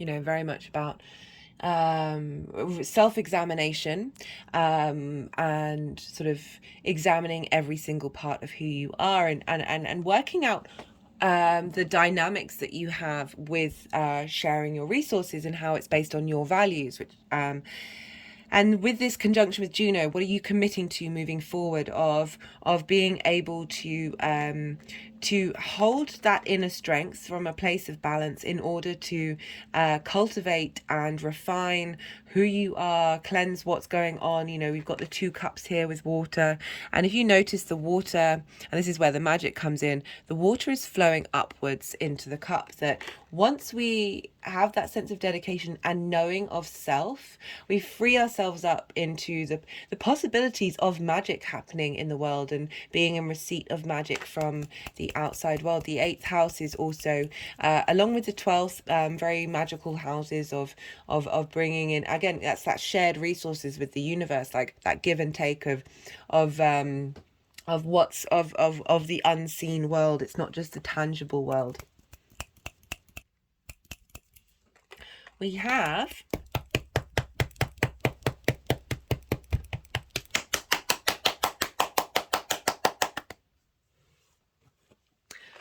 for the next aspect, this is on the 24th of March. This is when the moon is conjunct Venus. Love that you've got the Queen of Cups for this. This is very nourishing. This is very, the Queen of Cups wants to nurture and to hold space for your emotional needs, and give you the nourishment that you need, Libra. Sometimes with Libra energy, we can sort of overextend and prioritize other people's needs. And this Queen of Cups is really saying, no, you're going to get that back. And you need to balance that in your dynamic of not over giving and depleting yourself, but really allowing, as I talked about, the moon is going to have her needs met during this time with this connection to Venus in the 8th house of really facilitating the unmet needs that you may have, and having the support from the outside world.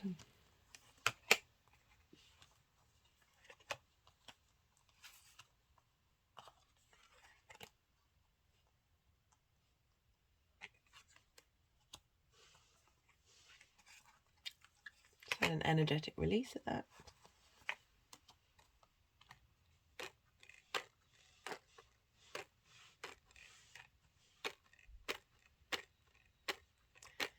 I'm kind of getting the clue from what they're wanting to do with the card, that the Emperor is very much there. There's a sense of authority there, but it can also be the sort of outside world coming in and giving you support, and you working out what your internal authority is, and being able to tend to your needs. As I said, the more that we get our relationship with the outside world and that sort of thinking that you need to rely on the outside world so much, the more, and having strength within yourself and being able to tend to your own needs, the more that you get a feedback loop from the universe of going, okay, well, you're not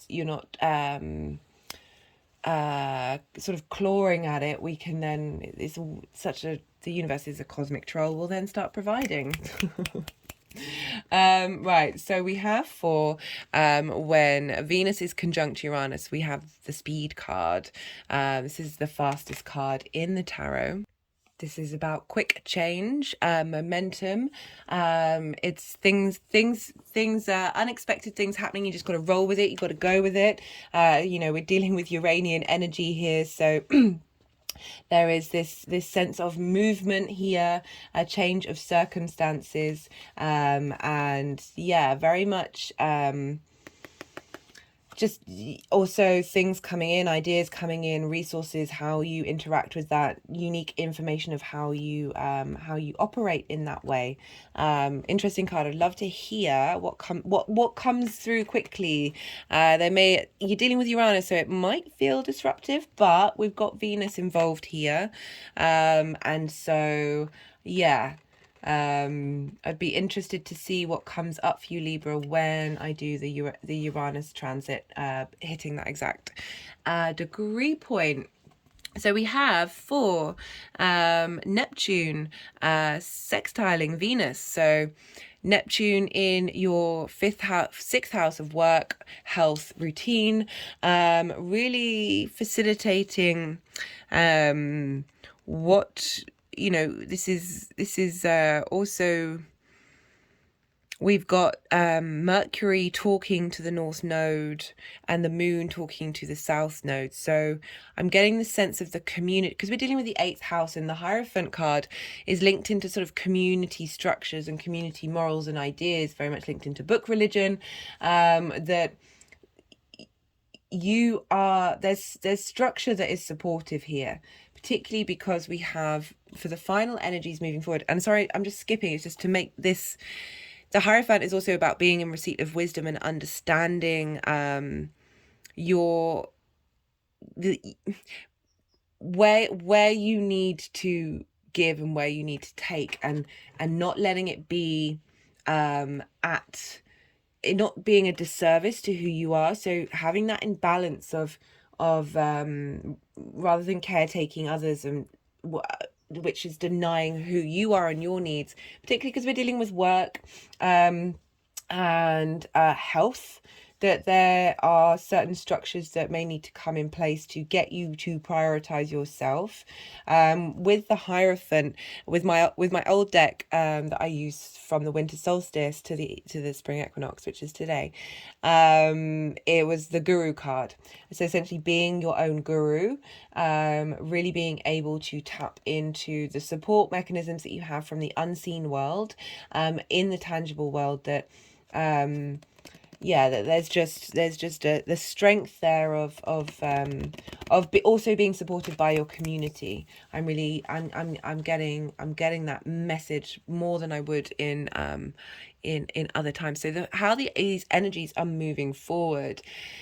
So this is kind of giving the impression that some money is coming in, or something tangible is coming in, that's giving you a sense of security and safety, with this Four of Pentacles combined with the Emperor. The Four of Pentacles, the negative side of it can be holding on to money and not sharing.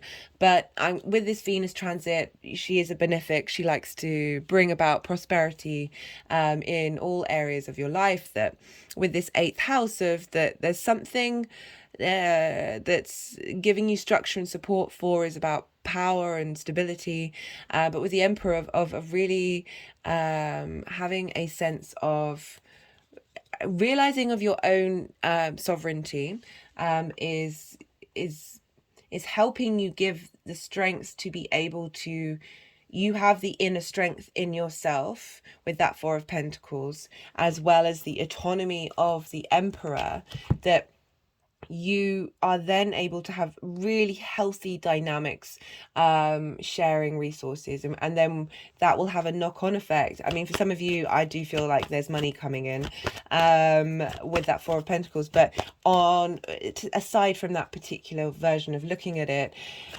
giving yourself the support and structure that you need in order to feel secure is an internal job, and the more that we do that, for those of you who are new to the channel, this is very much what I practice, is the inner work. The more we do that, the more the universe ripples out, the more it's accessible to everyone around us. When that integration, the more there's less chaos. We're seeing unintegrated trauma running around quite rampantly right now, and we're all a part of that. But yeah, the Emperor really getting you in touch with your own authority, but also the outside world. Perhaps it's a partner, because it's an Aries energy, the Emperor, and you have Aries in your 7th house or opposing your Libra energy, that there may be somebody in your life who is intimate to you, who is giving you the support that you need. It's also okay to ask for help. It's okay to be supported, as well as doing that inner work where you are able to support yourself. But yeah, no, it's an interesting spread. Definitely seeing a lot of growth and a lot of understanding of that dynamic. It's not surprising. You've had the nodes there for a while, and now they're going to be moving into your 7th house and your 1st house, your Aries energy and your Libra energy. I'm just pulling I was just pulling a card from the numerology deck.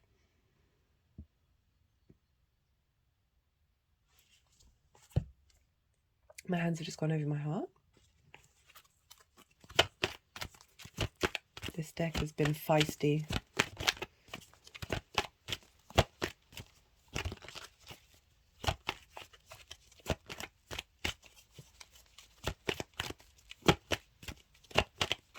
Yeah, and because I'm just looking at the cards and seeing what messages are coming through. You've got a lot of major arcana. You've got 4 major arcana, and that means that there's energy coming in that you're not going to miss. It's not going to pass you by.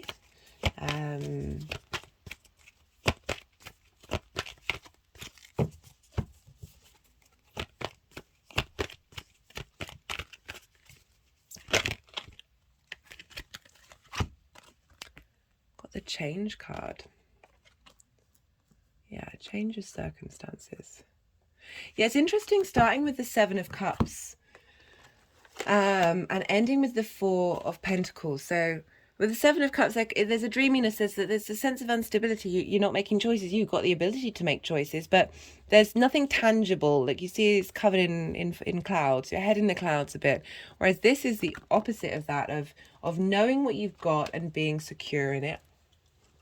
Just had an energetic release. Let's see what's coming up with the First Light Tarot. Yeah, so this is cultivation of alchemy and nourishing yourself, and then this speed, and then it's bam, bam. Two very authoritative energies coming through. There's a real strength here.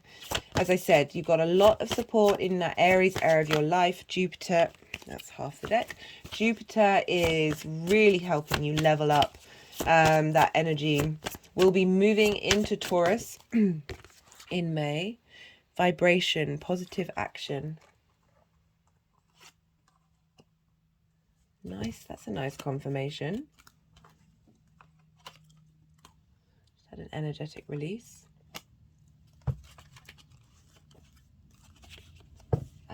Let's pull a card from the First Light Tarot. I think, yeah, you can see what's going on. They like to do weird things. I call it weird just to, I don't find it weird, but yeah, I guess it's, you know, that's a way of sort of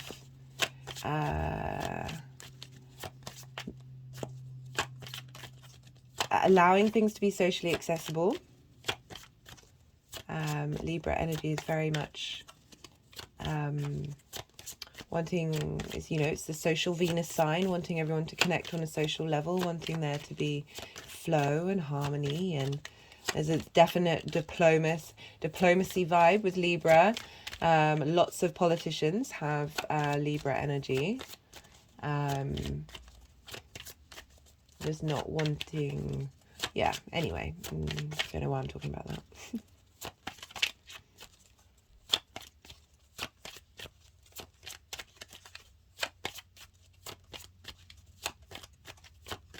Yeah, movement from a different space.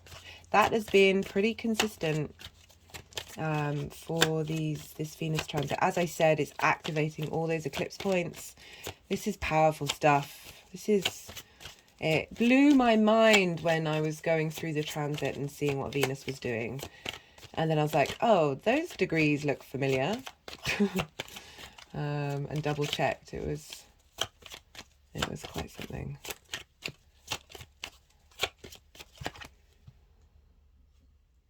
They were like, we didn't want you to start shuffling yet. You're so impatient. We wanted to move the cards around some more. This is what happens when you don't listen to us. We're not going to let any cards come out. Yeah, cheers. All right.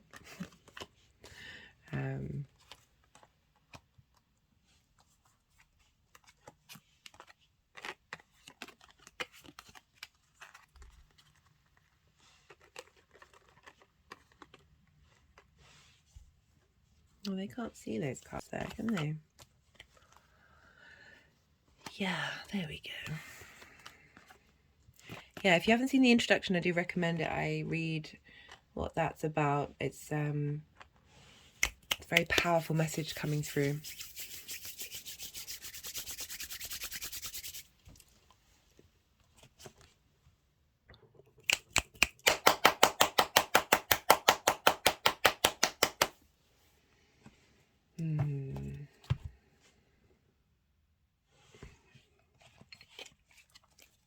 Right, now let's see if the card's going to come out. So this is the Oracle of the Rising Sun. It's the sort of final clarification card. Yeah. Well, do let me know, Libra. I'm glad we got those clarification cards because, you know, there is a sense of authority with the Hierophant and the Emperor, but I wasn't getting negative vibes from it. And it was nice to see the clarification, because I'm not here. I don't like sugarcoating things, but yeah, just pick up on the energy that's coming through.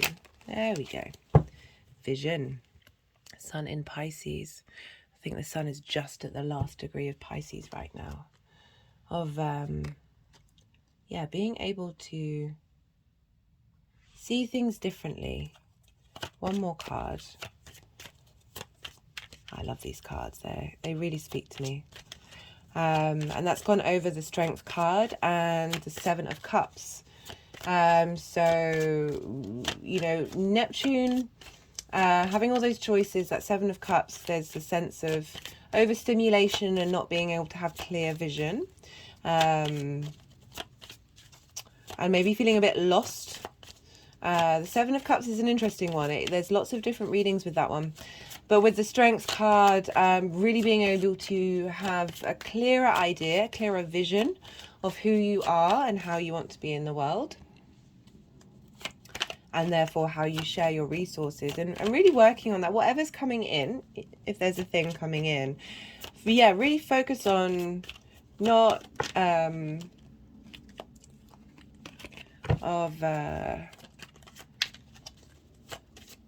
these decks have just been really, yeah, interesting. We're dealing with the spring equinox energy right now. It's we've got isolation. Interesting. Maybe you've been by yourself in isolation with that sort of fantasy space. There's definitely some clarity coming through with how you're moving forward and moving out of the fog. Love that for you, Libra. All right, Libra. If this resonated, oh, love it. Look at what's going on here. Love it. Yeah, do hit that like button if it resonated, and yeah, I'd love to hear from you if you feel so inclined. I really appreciate the energy transfer. Be well until we meet again, Libra. Virgo rising. How you doing, Virgo? So for those of you who don't have Virgo rising, when I talk about the aspects, this and how the energies are talking to one another, these will still apply. But for Virgo rising, this Venus transit is happening in your 9th house, a fellow earth sign. So the 9th house is the house of your perspectives, your big picture philosophies. That can be your own moral take, how you connect to the universe, how you connect to society, how you connect to God, religion, spirituality, however you want to phrase that. It's how you map out the world, the universe, and your place in it. It's also linked into foreign travel. This is going somewhere and interacting and living somewhere for a period of time. Where you then learn another perspective. This is also about higher education, but I link it more into mastering something. So something that you've been working on for a while, learning a new skill that sorry, that card just nearly flipped over and they wanted it to come out. So learning a new skill in order to get another perspective, in order to share that information. It's very much a house of teaching. It's also linked into the law, and yeah, just generally you're being facilitated here. So Taurus energy is the same, so it's fellow earth sign, so you're sharing resources. It's an aspect of a trine to your Virgo energy of bringing about inspiration, elevation, and coherence. This is an aspect of Jupiter. Jupiter is a yes planet. Jupiter wants for you to expand, and to sort of, there's wisdom here. There's a sense of generosity. There's a sense of opportunities coming up here. So lots of inspiring energy coming from Venus moving through your 9th, which is helping you integrate and bring beauty and creativity and connection and appreciation to your big picture philosophies, to your perspectives. And really, yeah, just this is lovely facilitating earth energy, helping you get into the physical needs, how you feel about these things, how on a physical sense, not in an emotional sense, like how, helping your body incorporate these big picture philosophies. It could mean that you may, if you're in a different environment that you're not usually used to, that the people around you and the people that you're interacting with, there's just more ease, and there's more flow, there's more wanting to connect to different perspectives. Just had an energetic release there. Uranus has been moving through there, and I'll be pulling a card for one of those aspects. I'll be pulling minimum of 6 cards. And so far there's been at least 7 for every sign, and one of those aspects is when Venus conjuncts Uranus. Uranus has been there for a long time, really helping you think in unique and maverick ways of getting you into your true authentic soul self and being really comfortable with that, being really comfortable. It may have been quite disruptive, but very inspirational, very innovative ways of looking at things have been happening with that Uranus transit. And it's all trining your Virgo energy. So for Virgo risings, that's how you embody your speaking of Virgo, hello the Hermit, how you embody those big picture philosophies, how you're able to apply them into your actions and your deeds. This is also your body, your appearance, and how other people see you. So there's more of an ease of how you're being seen, and more of your ideas, your philosophies that are being able to be communicated and connecting to others who may have those philosophies and those ideas. My body's just moving in a flowish state. So yeah, really bringing about flow, and getting in touch with nature and getting in touch with your voice as well. Taurus rules the throat and the vocal cords, so helping you be really authentic to what it is that you believe in. I'm enjoying this energy for you, Virgo. We've got some powerful cards that have come through. We also look to where Libra is, because Venus also rules Libra. So whatever's going on with Venus, Libra is going to be, the Libra part of your chart will be facilitated and leveled up by Venus's journey. There may be aspects of that Libra area for you, which is the second house of your values, and how you manifest, how you value yourself, how it's your resources, it's the things that you care about, it's how you how you make money. So things may come up through the discoveries and learnings, and things that have come up with Venus's transit are going to facilitate your sense of value and how you make your money. Just had an energetic release at that. So the aspects, so there are 4 main aspects that I want to talk about. The first is happening on the 21st of March. This is when Juno and Venus and the North Node are all conjunct. So Juno is an asteroid, and it's the wife of Jupiter, very much linked into commitment. What are you committing to for the long term? Like, Juno sticks around no matter what, but you really want to facilitate that Juno energy by committing to your long-term legacy. We've got the North Node, the places that you're striving for, helping you strive for different perspectives, strive to integrate those perspectives, and with this Venus and Juno conjunction of how you're going to take pleasure and appreciation into what it is that you're committing to. Just had an energetic release. And at the same time, the new moon in Aries will be happening. So this is the first of two new moons in Aries. This is the first new moon of the astrological new year. Very, very, very potent energy. The things that we may have been working on over the last couple of months since the winter solstice are now sort of coming into fruition, and there's a bit more action here. But it's a new moon, so it's really helping integrate those things that we've been learning in Aries. I've pulled cards for that. So do go check out that video to get a bit more in-depth detail about how that energy of the new moon will be impacting the discussion that you're having with Venus and Juno with the North Node at this time. This conjunction is happening at 5 degrees of Taurus, and this is activating the Scorpio new moon that we had on the 25th of October 2022. That was a solar eclipse, and that happened at 2 degrees, so it's a 3-degree orb, still very close, and this is in opposition opposition. So you have that Scorpio energy in your third house, how your communication house, how you go about your day-to-day in your local community. It's also the house of the goddess, where you bring your big picture philosophies from the ninth into your day-to-day. And so you've had the South Node there for a while, and that helping you refine how you communicate, refine the kind of community you want to be around, how you want to interact with it, the kind of people that you meet. And that new moon there that happened at the end in October last year, of really getting you to new beginnings of how you communicate and how you interact with your community. And this conjunction with commitment and moving forward and your big picture philosophies is sort of reactivating by opposition that new moon. So really helping you bring into balance those big picture philosophies, that refinement that you've been doing with that new moon activation, that eclipse activation.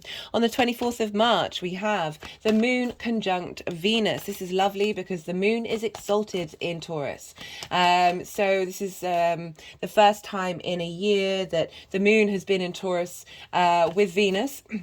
It may, before the moon in Taurus might have felt a bit uncomfortable, a bit strange energy and a very maverick energy because Uranus is there, and now Venus is there. So helping your moon, your emotional needs, how you nourish yourself, how you nourish others, your instinctive emotional response mechanisms, your unconscious is being supported and held by Venus in this space of really allowing you to enjoy the pleasure of your big picture philosophies, enjoy the pleasure of being out in the world and your perspectives and really integrating them. And the moon is having her needs met on a very sensual, pleasurable manner, rather than perhaps usually what can be fears and worries. We're really being supported at this time, and this is activating the new moon that happened in Taurus in April 2022, and so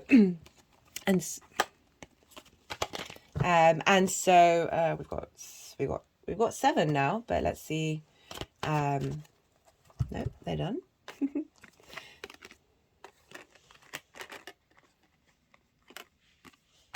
I have a feeling there's one more card. I'm going to override the energies. So this is activating that new moon, where you're like really readdressing what your philosophies were, what your perspectives were, how your connection to understanding and learning, and how what your perspectives were. That this is so that was at 10 degrees, and we have this conjunction with the moon and Venus at 9. So the moon will hit that 10 degrees maybe an hour, maybe 2 later, where you're really getting a boost of integrating your unconscious, your emotional needs, how you nourish yourself with this energy of sort of reevaluating, regrounding in where you want to be headed and what you want to be doing in terms of the ninth house area of your life. On the 30th of March, we have Venus conjuncting Uranus. And so I'm just going to leave the cards until I finish talking about the aspects, because I struggle to to speak and to think, speak and channel at the same time sometimes with the moving around. So we have as I said, that conjunction with Uranus at 16 degrees of Taurus. So this is a very powerful energy here. This is Uranus has been helping you think differently, has been sort of clearing out perspectives, helping you integrate who you are and where you are, and how you walk about in the world, the universe, and all the other multi-dimensions. And this is getting you in touch with your unique version of yourself and being really comfortable with that. And Venus is coming along and really harmonizing the potential disruptive, chaotic, liberating energy of Uranus, and letting finding some creativity, some unique ideas coming through at this time. And we also have Mars will have moved into Cancer by now, and will be at 2 degrees of Cancer, which is in your 11th house of hopes and dreams, and it's trining and groups and alliances, and it's trining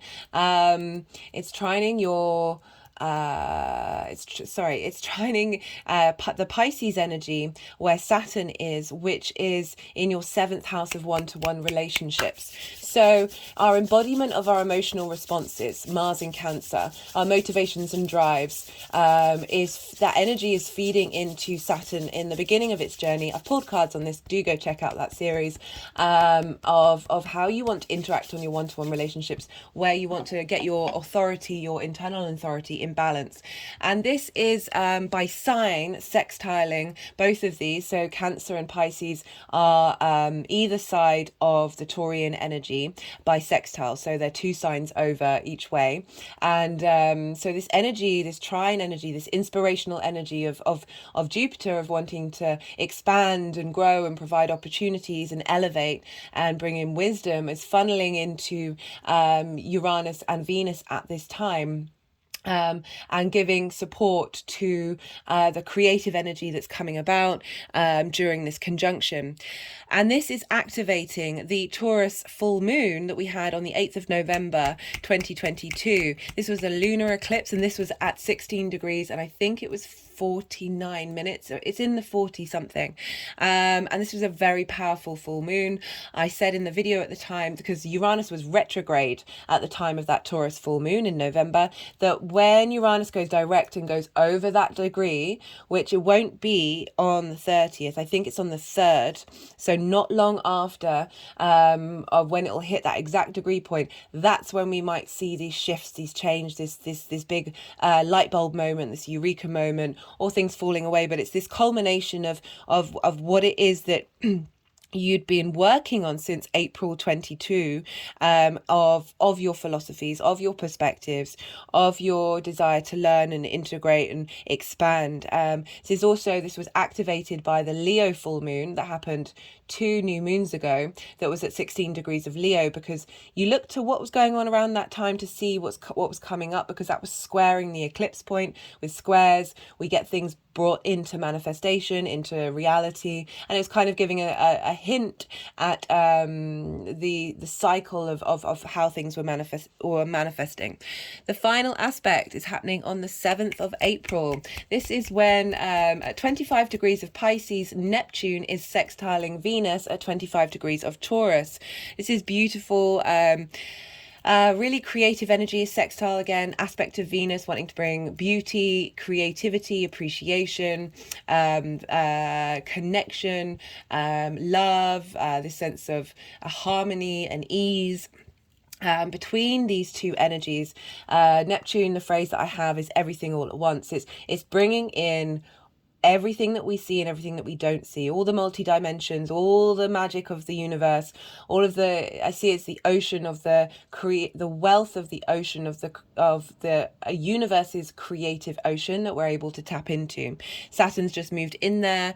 It's linked into the 7th house. You may have sort of had perhaps Neptune's very much linked into fantasy and can be illusion and delusion of just being very romantic in how you view your relationships, that might not have always lived up to your expectations. Saturn's coming in there and going, okay, these are the fantasies, these are the dreams, this is the ideal that you want. How are we going to make this real? And so this sextile, because Venus will be after this, she'll be squaring Saturn and trining Pluto at her next aspects.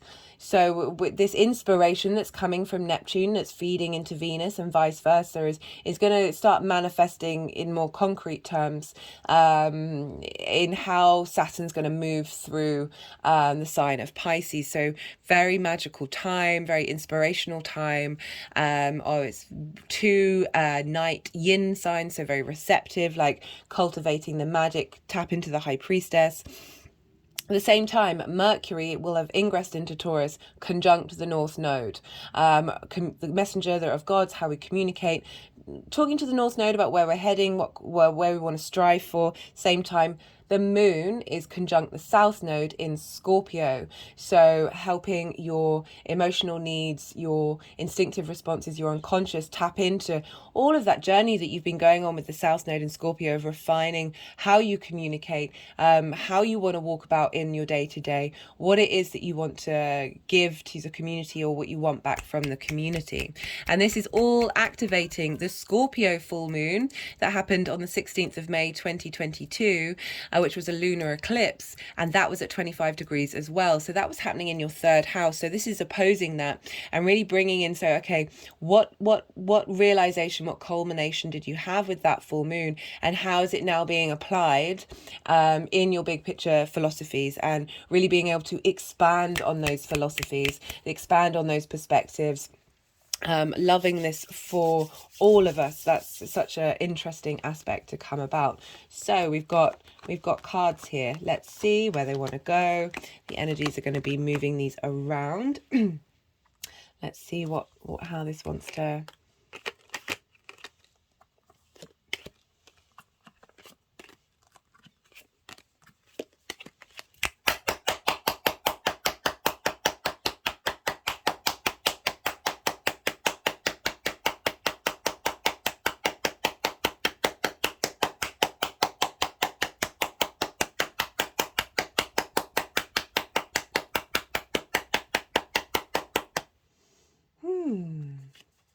Okay.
Had an energetic release then.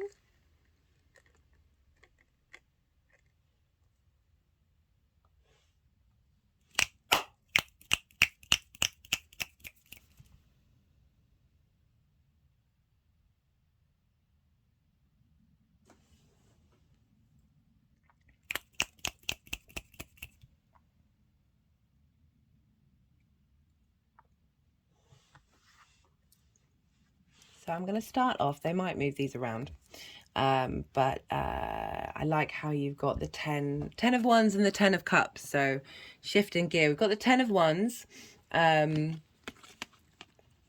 we've got the 5 of Wands and the 8 of Pentacles. So it feels like there's definitely a shift from. Yeah, I like the difference between the 10 of Wands and the 8 of Pentacles. So the 10 of Wands, you feel very overburdened, you feel weighted down. You've got a lot of there's been just you've been very, very busy, but the end of the road is nigh, and you've got the 5 of Wands, and that's very like chaotic energy, lots of drama going on that isn't quite, there's no one's got the upper hand here. They can be playful. It's not the end of the world, but it's just, there's a lot of, we've got some stuck heavy energy and some really chaotic energy, and they're now in the reverse, and we've got the Eight of Pentacles coming through, which is about really enjoying, cultivating. This is it's not quite on the way to mastery yet, but it's really cultivating and enjoying the journey of learning and growing and widening your perspective, and just enjoying that process a lot more. With Venus moving through that house, that makes a lot of sense, that's coming through, that you're getting hard work is a joy for this card, and Venus moving through there is giving you that ability to see the joy in it. Let's see if the cards want to stay in the same place.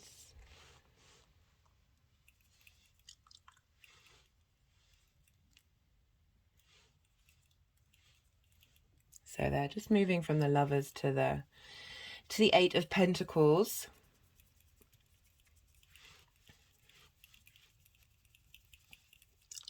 Just had an energetic release.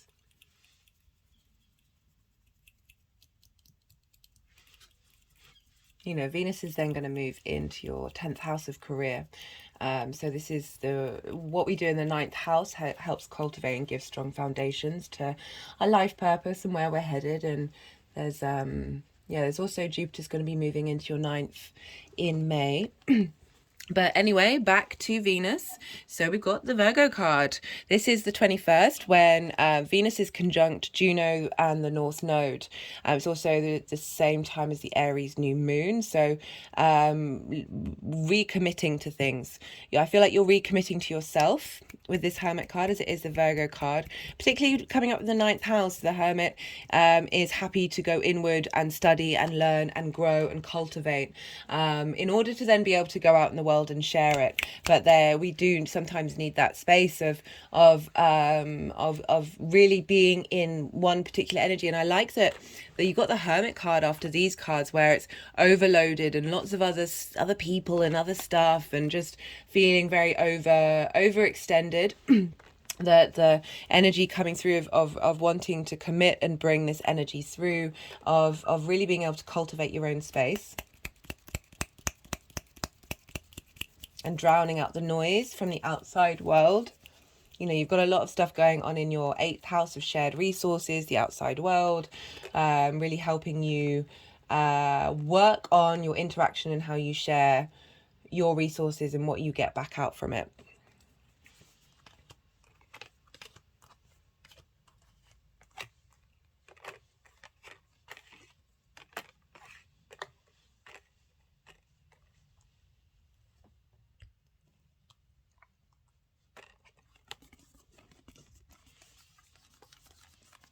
So we have, for when the moon is conjunct Venus on the 24th of March, activating that Taurus solar eclipse, that new moon that we had in April 2022, of working on your perspectives. What I like about this is the Lovers card for me is very much making the right choices.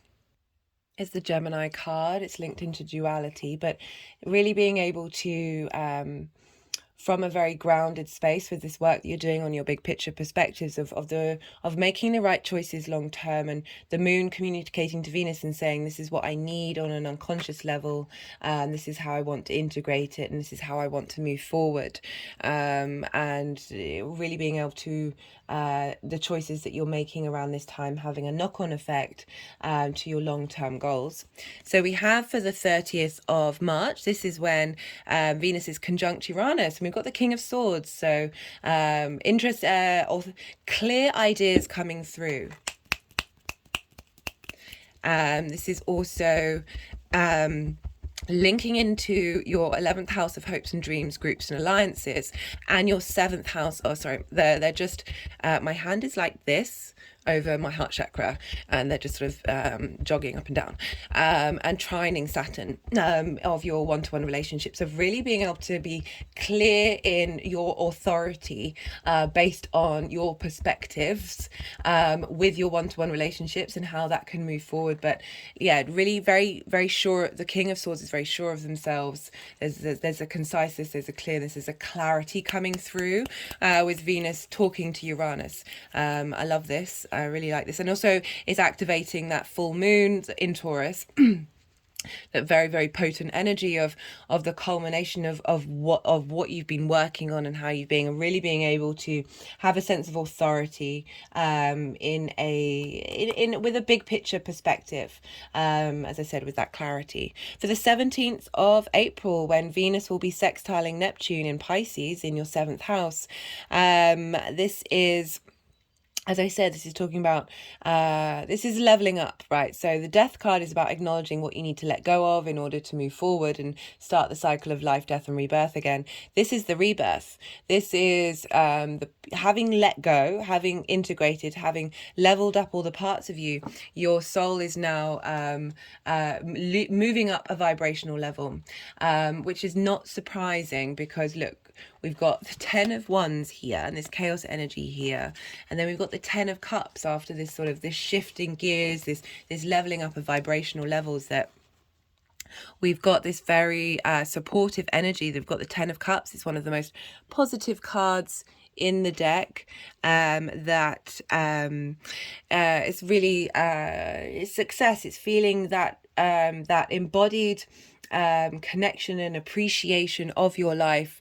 And it's, you know, arguably it's a bit of the happily ever after, that, you know, it's now moving forward, these parts of all the parts of your life, your existence, are coming into cohesion and balance, and you are able to find joy from these things. Lovely reading for you, Virgo. I'm going to pull a numerology card to see. I'm going to put those up there. A numerology card had an energetic release up there. I'm just going to pull, yeah, as I said, a numerology card to see whether clarifying messages want to come through, anything that may have missed from the tarot that you want. Karmic completion. Yeah. So the whole time Venus is in Taurus, by sign sextiling Saturn, so that's like very supportive energy. You've also got that trine to your Virgo energy, that there's a clearing out, there's a shifting gear going on here for all of us, to be honest, but you're being facilitated because it's two earth signs sharing resources of helping you navigate and move forward, and just clear out ways of thinking and ways of your perspectives. So like clearing, the more that we integrate our perspectives, the more that we're in line with, we've got the Wheel of Fortune here, which is a Jupiter card that's happening. Jupiter's currently in Aries. Fate, change, fortune, spinning. So there's this karmic completion. The Wheel of Fortune's coming in saying whatever's been going on in your life is shifting and changing, and now you're raising that vibrational level and moving through that judgment space, that resurrection space, that ascension space. It's had an energetic release. Okay, so final card I'm going to pull from the Oracle of the Rising Sun. I put all the decks in the description box, for those of you who might be like, oh, I like that deck, I want to play around with that. Yeah, lots of, yeah, focusing on the enjoyment for the work itself rather than the outside world. The more we've got patience.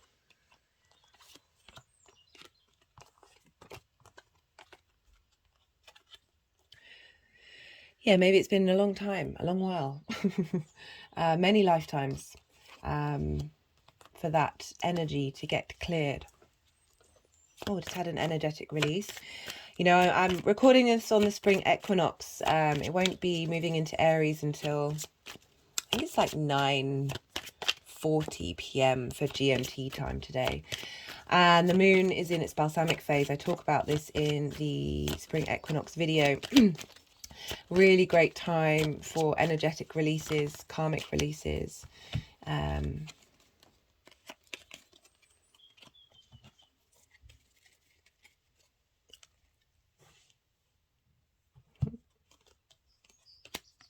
We've got intuition coming through. So being able to clear out, there's this clearing, this going inward and understanding, moving from different energetic fields to the more our energetic fields are cleared, the more that we're able to tap into our intuition and be able to make the right decisions.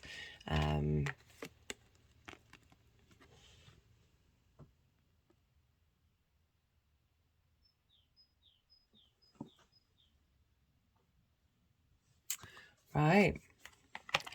Well, Virgo, do let me know if that resonated.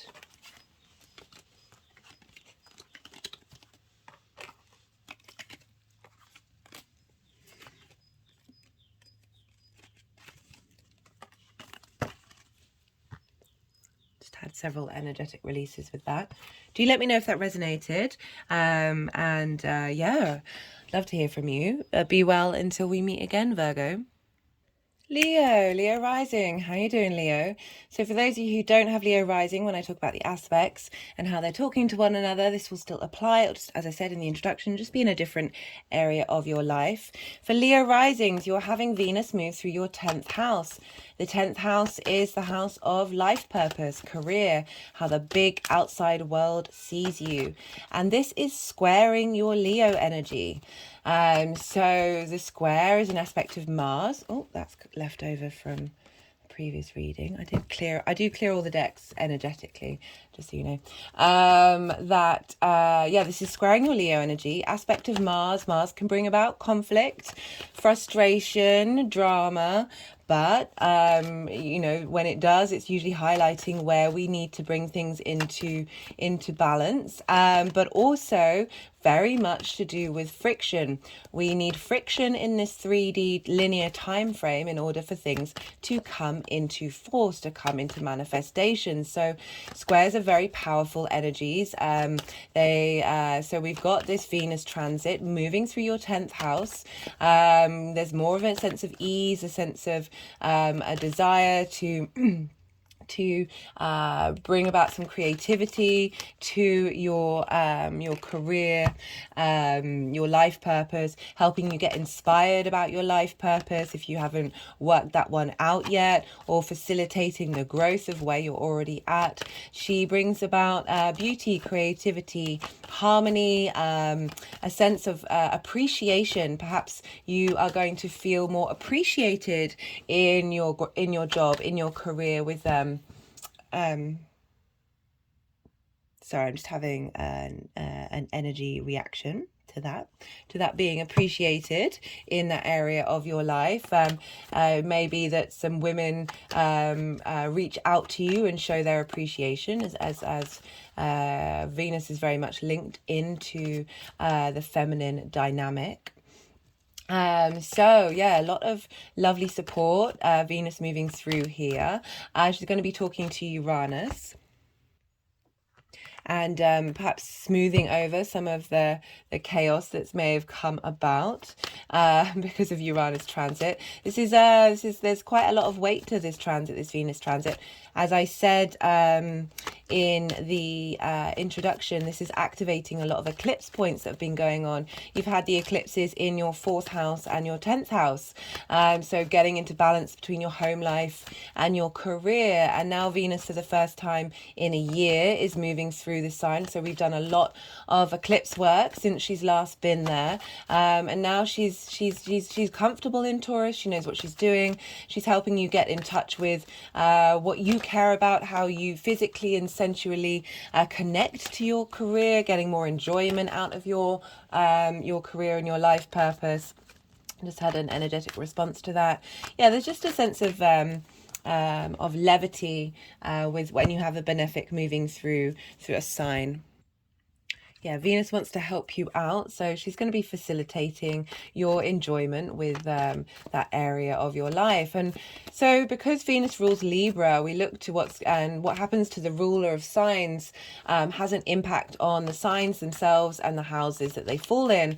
And Libra for you falls into your third house. This is the house of the goddess. This is how you communicate. It's your local community. It's the things you do on a day-to-day basis. It can be linked into short distance travel, starting a new course, learning something new. It's also siblings. So Venus's journey through the 10th house in Taurus will be sort of facilitating how you communicate and how what sort of how you're interacting with your local community.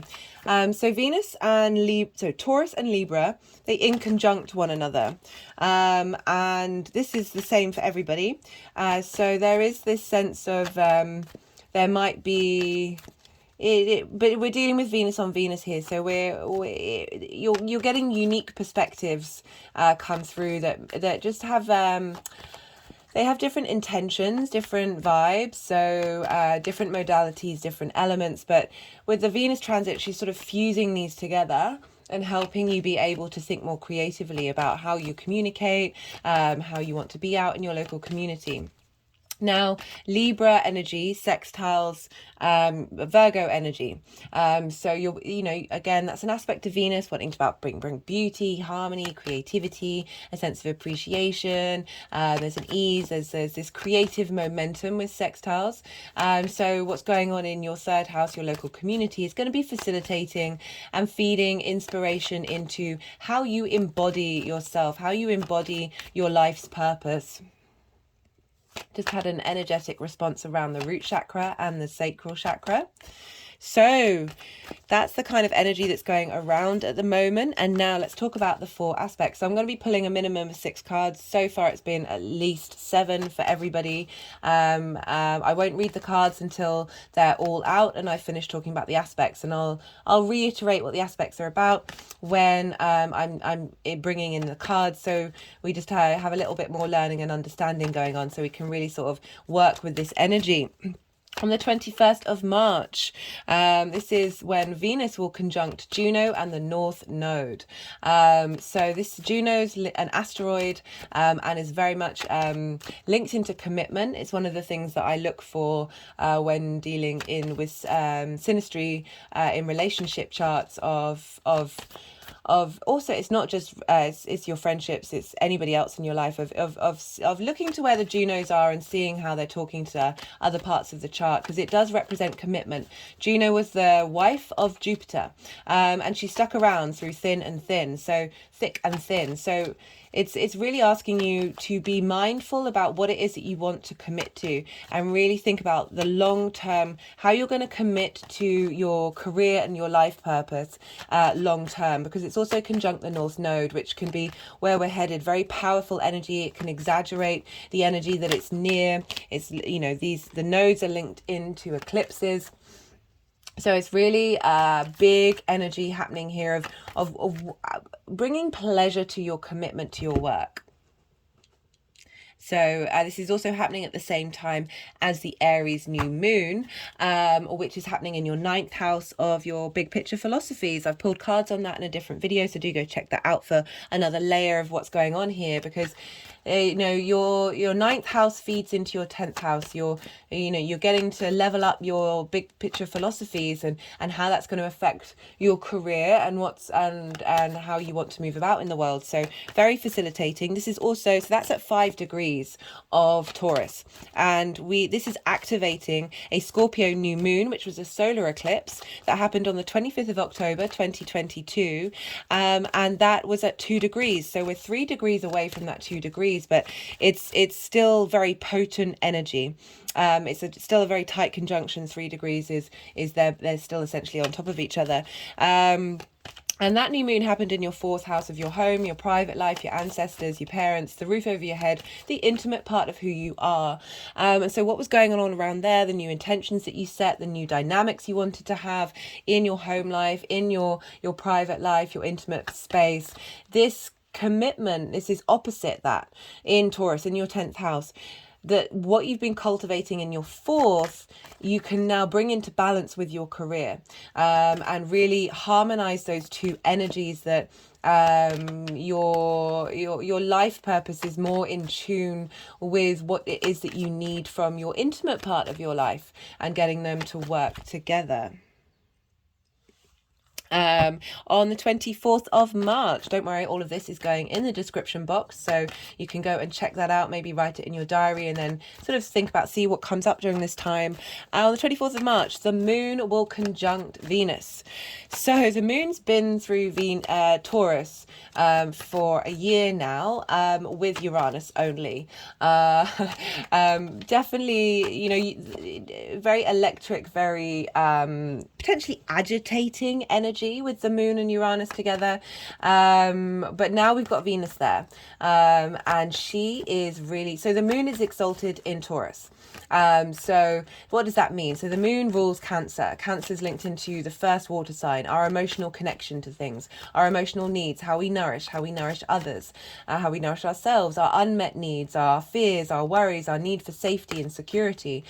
When the moon is in Taurus, she's exalted, so all the qualities of the moon are taken care of, are raised up, and Venus wants you to get in touch with the needs that you have, those pleasurable, sensual, tangible needs that you have, the food that you like, the clothing, the comfortable clothing you like to wear, or however you want to adorn yourself, or just that sense, the things you like to, your physical body likes to do, really helping facilitate the moon's needs on a pleasure based, on a sensual based level, rather than a sort of that more, not that nourishment is a bad thing, but that fear, that worry, that survival mechanism of needing that safety. This is, yes, Taurus likes safety and stability, but there's a strength here that the moon can really lean into, and your emotional needs are being met on a more smelling the roses kind of way, rather than, oh, I need this in order to survive.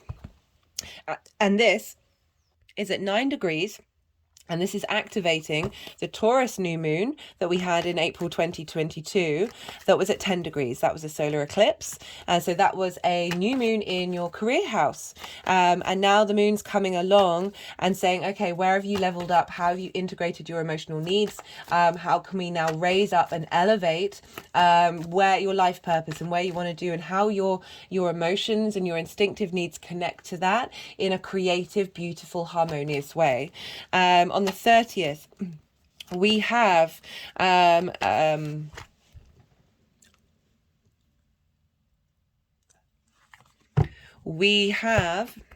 sorry, they're just wanting to charge the deck. So often when cards aren't coming out, they want to do some energetic work. On the 30th of March, we have Venus conjunct Uranus. So as I said, we've had Uranus there for a while. I've talked about my experience with Uranus, sort of broke all my life up for the good in the long run, but it was a difficult experience.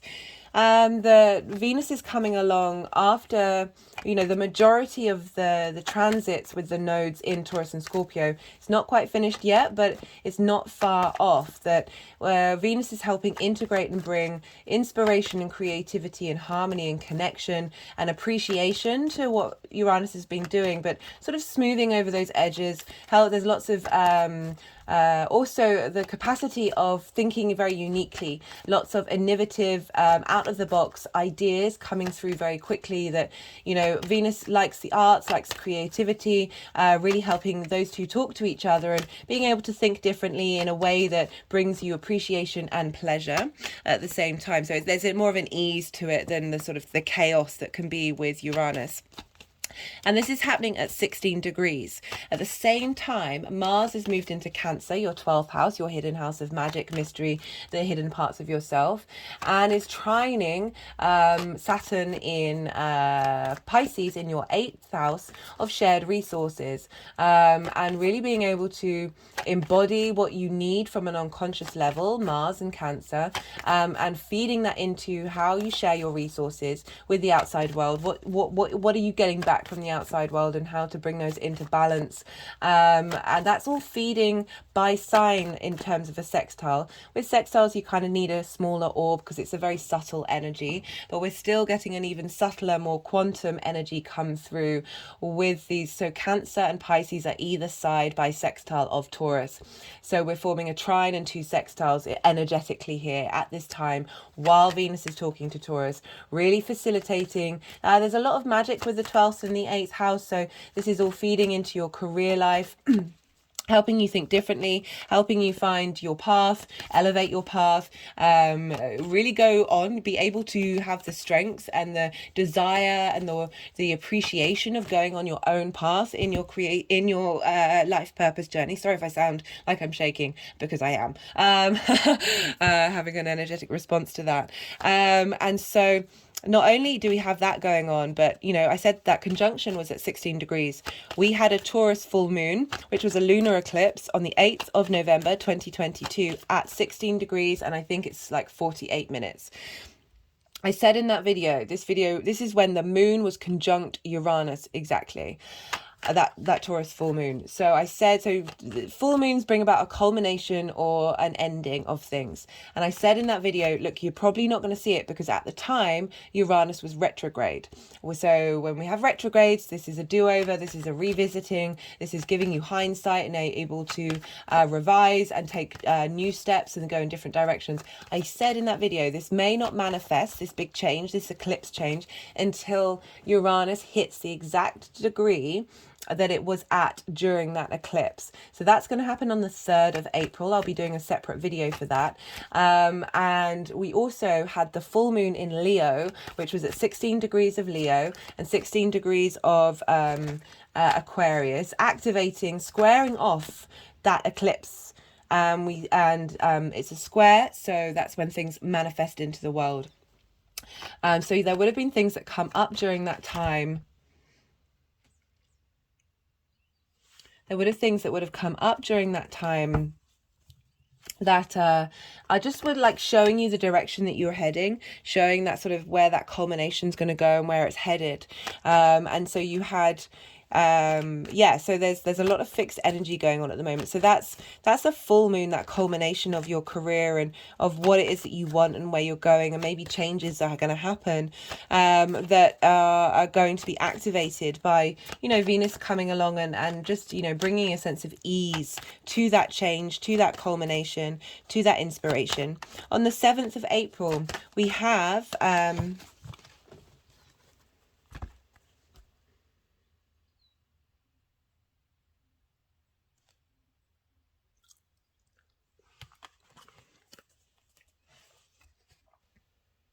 sorry, this deck's just is being resistant. I don't quite know why. I'm just doing some clearing work.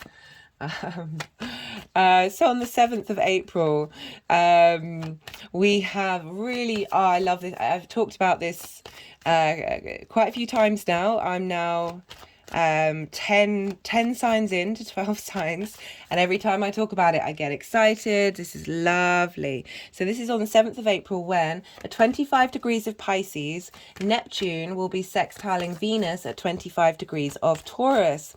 So you have Pisces in your 8th house, as I said, shared resources,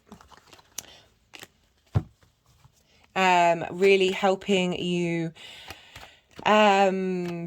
so Neptune being there and now Saturn being there. Saturn's giving structure to the fantasy, to the multi-dimensional, interdimensional, everything all at once. This table is real, it's also not real. This wide expanse, this ocean of the creative possibilities of the universe, the quantum field, is giving some structure to Neptune at this time. So those fantasies you may have had about what kind of relationship you want to have with the outside world, how you want that give and take to manifest is being given some structure, giving some reality checks by Saturn. But this is now feeding into Venus's journey through Taurus, and the next aspects that Venus is going to make is going to be squaring Saturn and trining Pluto. So the conversation that's going to go on here is they're bringing this sense of harmony, this sense of this romantic, rose-tinted spectacles way of looking at the world, but really facilitating that into reality. Particularly because at the same time we have Mercury conjunct the North Node. Mercury would have ingressed into Taurus and is conjunct the North Node. I think it's around maybe 3 degrees of Taurus. So messenger of the gods, having just had a long chat in Aries, is now talking to the node, saying, what's going on? Here are these informations that I've gathered. Where are we headed? What are we doing? Can you pass some information to me so I can pass that along? And then it will be passing it on to Uranus. At the same time, the moon is conjunct the South Node in Scorpio. So we've been clearing out, we've been purifying what we want from our home life, what we need from our intimate space and what's important to us. And the moon is now in communication, having gone a long way and it's gone around the zodiac quite a few times of really being able to let the South Node know how you've leveled up on an emotional level and what it is that you need, and how to, in those last final degrees, how to move forward. So the sextile between Neptune and Venus is happening at 25 degrees, and this is activating the Scorpio full moon. So that's a full moon, a lunar eclipse that happened in your 4th house on the 16th of May 2022. And that was at 25 degrees, so it's the exact same degree. And so you had that full moon, that culmination of what it is that you needed from your private life, the leveling up, the moving forward in a different direction, an ending of where you may have been in your home, and a new way of interacting in your private life or with your ancestors and your parents. And this is being activated, so it's really highlighting of that sense of security, that sense of peace that you may have found with maybe not peace, but eventual peace of really being grounded into what it is that you really need in your home, and how that the impact of that means you're able to then be able to go out in the world and establish your career, establish your life purpose, and build on whatever it is that you've already been building on. So I really love this for you, Leo. But this is intense energy because we're dealing with the angular signs. So this is the same for all the fixed signs. So this is, you've got the first, because for that Leo energy, the 1st, 4th, and 10th activated. If you've got anything in Aquarius, that is activated. So there's lots of squares, there's oppositions, and so this is intense energy. Angular houses really show up in your life. They're very, very pivotal houses that have a big impact on you, your life, and how you move forward. So with this Venus transit, this is a lovely transit to have, but it's bringing about change. It's bringing about there could be conflict coming up, there could be frustration, there could be difficulties. This is all getting you to look at what it is that you truly need and truly want, and how you want to manifest moving forward. So how many cards have we got? We have 5 cards. So I'm going to say a minimum of 2 cards that want to come through.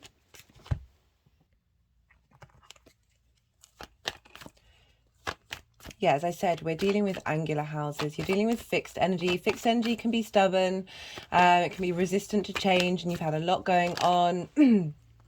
You've had a lot going on in all the fixed signs. We've now got Saturn in Pisces, which is no longer squaring Uranus, but sextiling it by sign. So there's a bit more ease, there's a bit more let up, but we're still going through that nodal axis. And so there's just a lot going on for the fixed signs.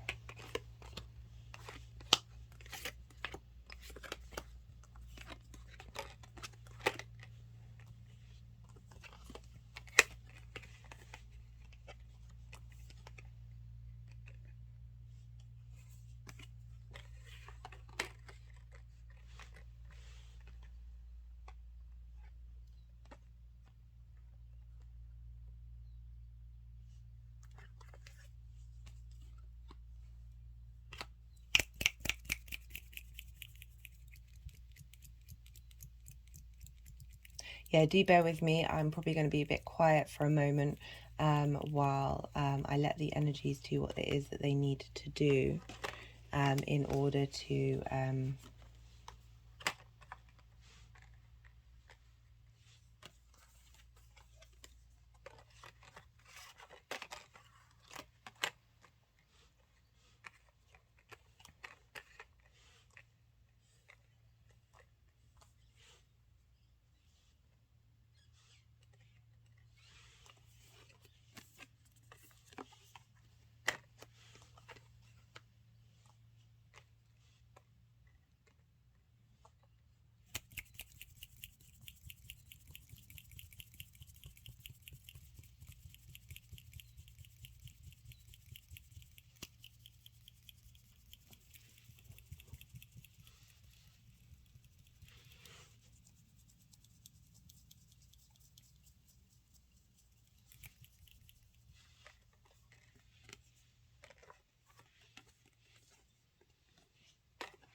Hi Leo, so I had to pause the video. I was having a lot of strange energy in my body, and so I had to stop, and I was like, I just need to clear this and see what's going on. And I go and I realize that I haven't had my phone that I'm recording this video on plugged in, and I'd been recording for quite a while, and usually sort of midway through I'll start charging it again, and I went to look, and the battery was at 12%, and I've still got you to finish and then Cancer and Gemini, and I was like, oh, sometimes the universe redirects you with difficult situations because it's getting you out of harm's way. So I mean, it's a very small, very tiny example of that, of if I hadn't got up, stopped the video and taken a moment and then realized the battery would have run completely down and it would have split the video in two. And the program that I have that pieces the videos together, I haven't got round to working out a good way of editing. I just free for all, but pairing two videos together with the program that I have takes hours and hours and hours and hours and hours. And I really wanted to get this video loaded up tonight so I can post it first thing in the morning. So actually that frustration, that annoyance, that real intensity of energy that I was having, that was actually getting me quite agitated and quite frustrated, that pausing really helped like re-divert me away from a situation that would have been worse than the situation that I was actually in. And as I said, I know that's such a small example, but it really feels that as such an important lesson for us to sort of understand about how not everything is all flow and all light and all lovely, that there are times that especially as a fixed sign, you've been going through it, that have been difficult to work through and not easy, but all redirecting you to be on your right path. So I was moving the cards, well, the energies were moving the cards around. And I'm just now going to tune back into where they want the cards to go.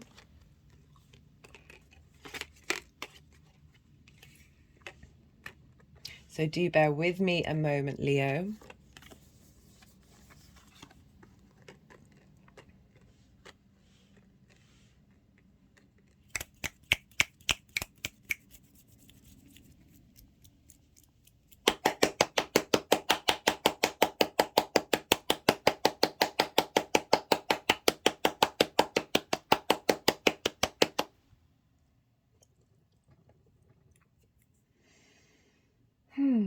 Right, so I'm going to start. We'll see what happens. So I'm getting interested, you know, this is quite a dramatic card. Okay, they've wanted me to pick the deck up again. Let's see if there's another card that wants to come out.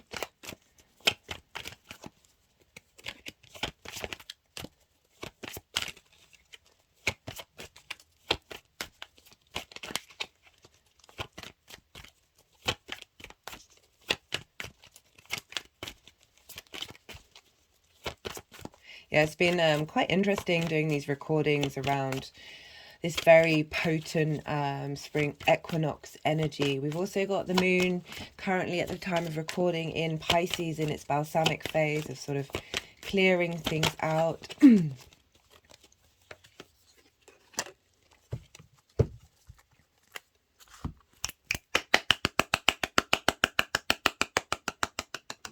Oh, 1 minute, I just unplugged one of my lights. I need to plug it back in. Right, there we go. Everything's everything's back now. There's a bit more illumination. We've got the sun moving into Aries later on this afternoon, this evening.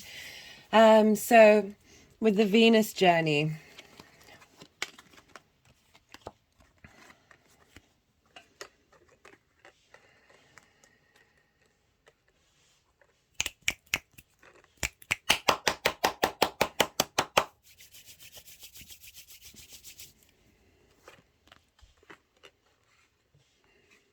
I do apologize, guys. They're being quite they're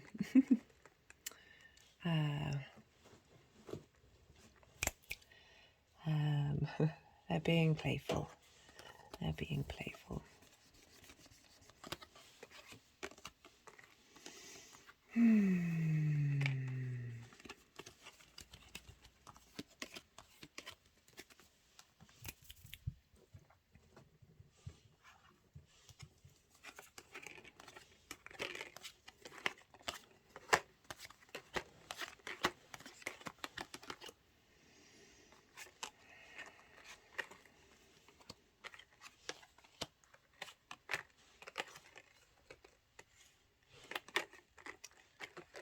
Yeah, I'd be really curious to hear from everyone how they connect when this is going on, because this is also something that I can do off camera, because I do appreciate everyone has time, doesn't have an exorbitant amount of time, and so that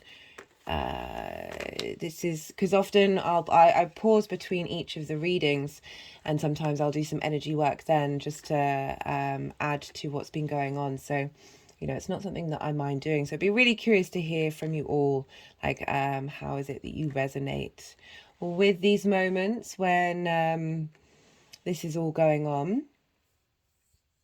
If they just put them, yeah, they just put them back where they were before.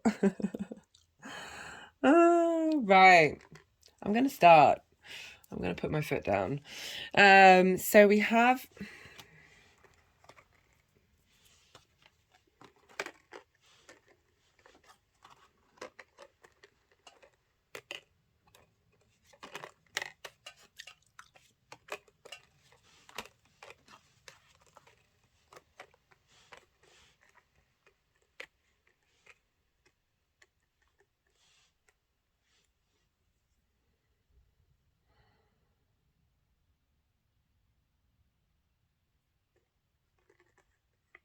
Okay. So we have for Venus's journey through Taurus, we've got the Tower in reverse, and we've got the Two of Wands. So the Tower in the reverse means this is a moving away from the structures being pulled down. This is also could be internal structures being pulled down at this time, structures that don't serve you, don't serve your journey, blockages that have been in the way of where you need to go. I often read the reverse cards as internal, for me personally, as internal motions rather than external things happening. And so you're sort of clearing those old patterns, clearing that old space. And now we've got the Two of Wands, which is about, this is about long-term manifestation, but this is a time of cultivation. This is a time of getting the lay of the land. Really, you know, you see the figure has the whole world in their hand. There is a sense of restlessness with this card. This figure is looking out into the ocean, to thinking about new lands to go to and new adventures to be in. But it's really instilling that we need to have strong foundations. We need to cultivate, practice, and learn to master our craft in order for us to have that sense of expansion and feeling like we have the whole world in our hands. And I feel Venus moving through the 10th is bringing, as I said before, she's bringing some ease to the disruption of Uranus. As I said in the introduction, I've said on numerous times that even though this is the Mars card, I do very much link it into Uranus's energy, particularly for you Leos, because, you know, this was squaring your Leo energy. So having that element of Mars with Uranus. And so now she's sort of bringing things into harmony, what you've been learning, where you're at now, and helping you navigate that space, and bringing creative ways of incorporating everything that you've been doing in order for you to facilitate moving towards mastery of your craft. You know, as I said, this is a long-term manifestation goal. It's not saying immediacy, it's not saying right now, but it's saying if you're doing the hard work, if you're putting the time in, the payout is worth it. So on the 21st of March, this is when Venus is conjunct Juno and the North Node. This is, what are you going to commit to? Now, the Hermit card is very much about distilling wisdom, being inward. Apologies, Leo, for keep pausing. I've got a bit of a cough at the moment. And as I've said in previous times, it's a bit ironic considering Taurus rules the throat and the vocal cords. And this is very much about learning to get in tune with your true, authentic voice. So we've got the Hermit card for the conjunction with Juno and the North Node. So what are you committing to? It's the same time as the Aries new moon. And this is the Virgo card, but it's the card of a teacher. But going inward and cultivating the knowledge that you've been learning. Again, we've got two cards that sort of representing cultivation and growth, but this is wisdom that is being cultivated and wanting to be shared later on. But there's a sense of needing to commune with oneself and work things out for oneself. You know, the hermit is a recluse, is going inward, not seeking outside influences, and being very much in tune with nature and the cycles that are going on. Interesting with that coming up for having Taurus in the 10th house, which is very much the tangible, the flowers growing, the physical senses. So we have on the 24th, this is when the moon is conjunct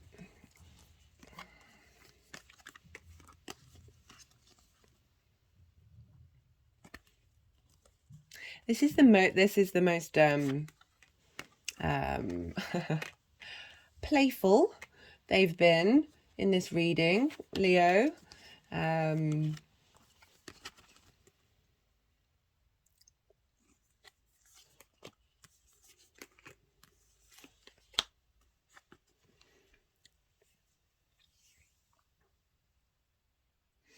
I'm just waiting to see if they're going to move it again. So this is for the conjunction with the moon, and with Venus and the moon. So we've got two cards here, and this is so the Eight of Swords is being trapped in a cage that isn't a cage.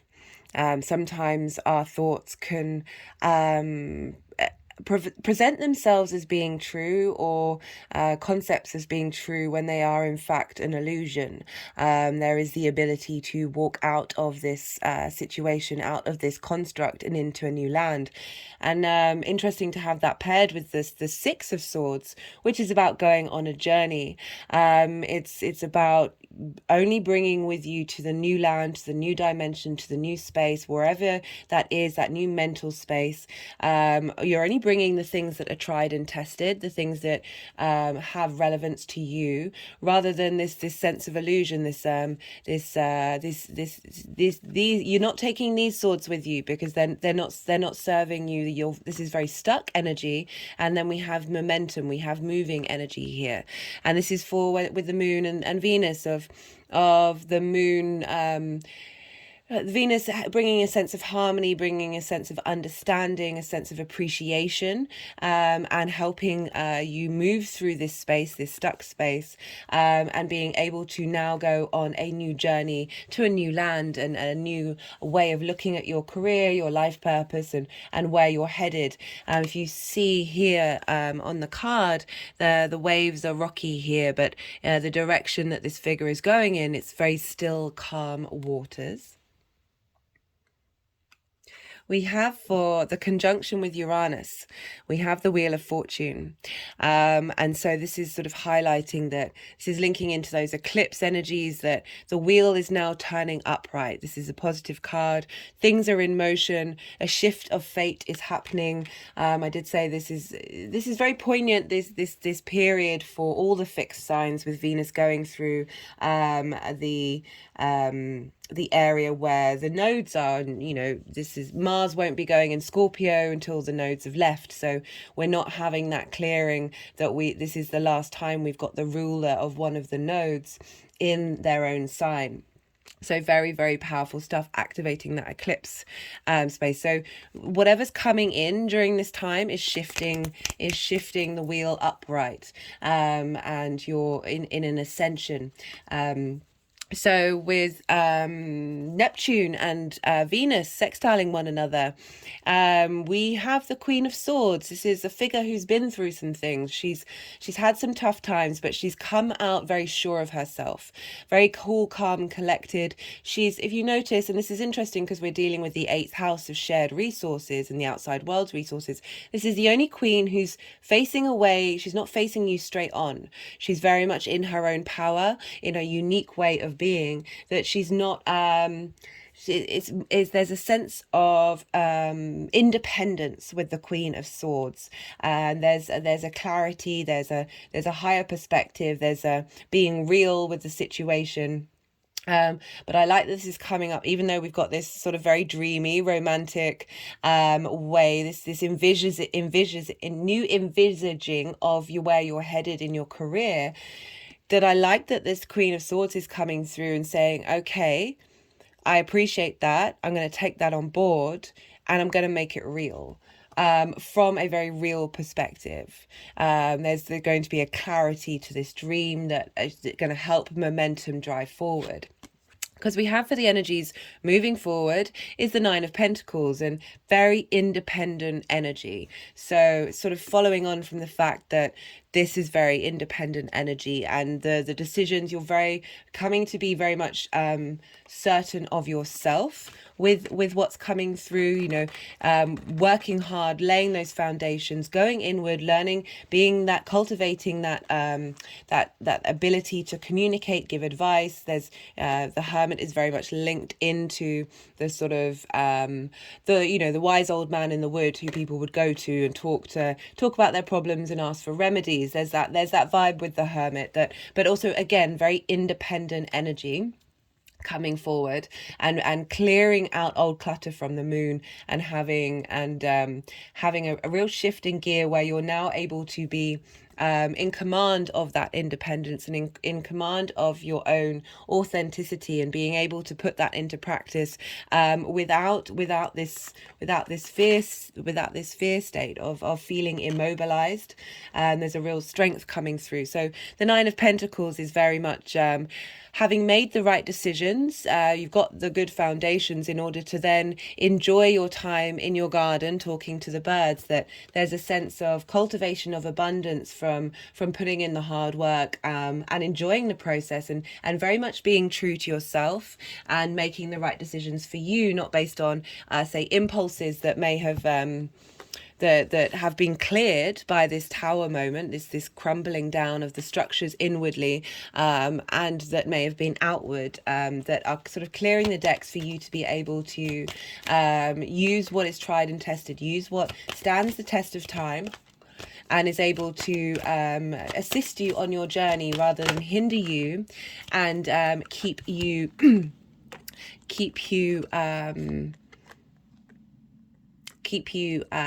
stuck So we just got the moderation card, and it's gone with the Hermit, interestingly.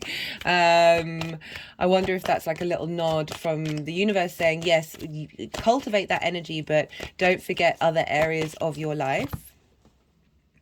You know, we are also dealing with activations of eclipses in your private life, in your home, the intimate space of who you are.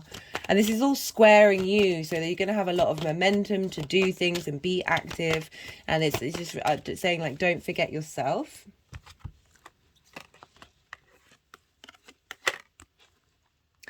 And so now it's gone with the Eight of Swords of learning to moderate that stuck feeling, learning to moderate that feeling trapped in cages that don't exist. It's had an energetic release, learning how to decipher which situation you need to pay attention to, which situation is worth your time. Just had lots of energetic releases with that.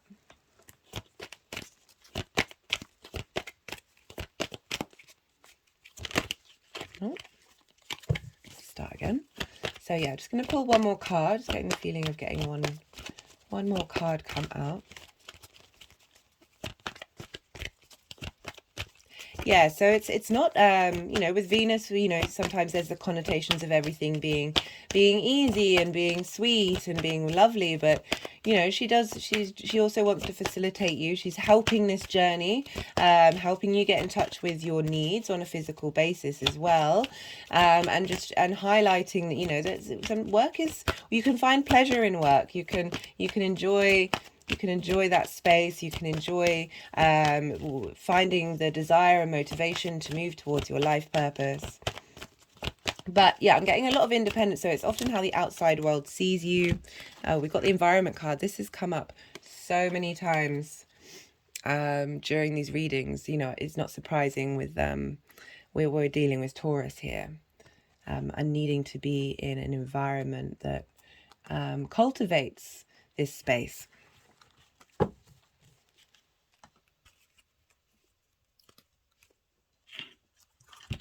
Right, so now I'm going to pull a card from the First Light Tarot.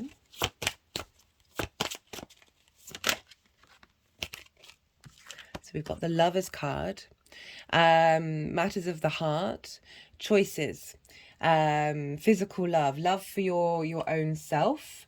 But with the Lover's card, for me, it's always being able to get to a space where you're able to make the right decisions for yourself. But very, you know, we're bringing back in Venus matters of the heart, that the decisions that you're making are meaning that your career is following in line with the matters of your heart. Got the strategy card, which is very much this vibe. That, yeah, these things, it takes time, it takes effort to get these things in gear. They're being funny. They're being, yeah. It's interesting energy doing these last two readings, that's for sure. But yeah, the Lover's card is Gemini of being able to make the right choices. As I said, that, you know, she's only got to this space from having to be able to make the right choices for her.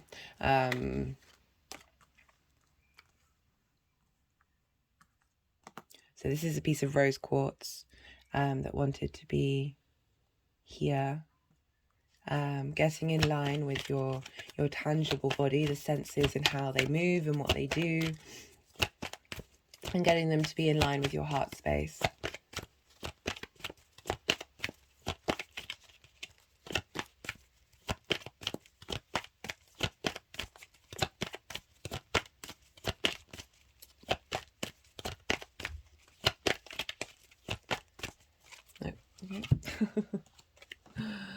Oh, dearie me.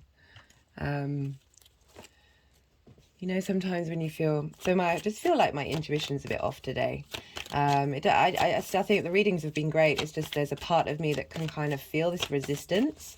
Yeah, as I said, I don't think it's reflected on on the readings, and it's certainly something that I've talked about.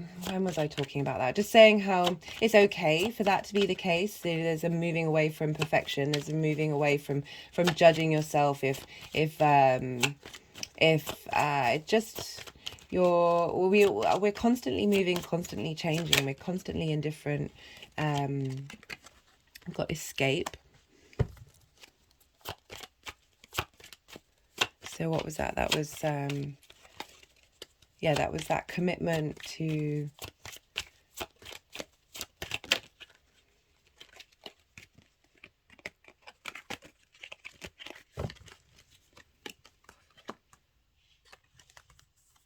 sorry, we've got the quarrel card as well.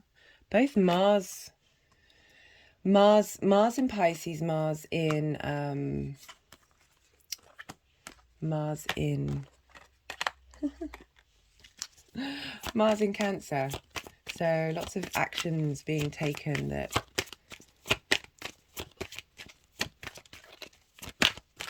so the escape card has just gone over the moderation card. You know, really this is a layered reading.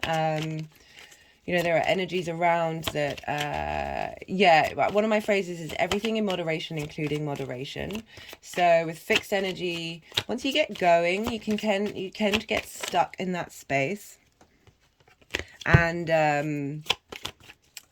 then sort of miss other things, you know, that like this, we've got the originality card coming through. So that's what you're working on there, Leo. But my point about fixed energy is sometimes it can be difficult to start things, but once you do, you don't stop.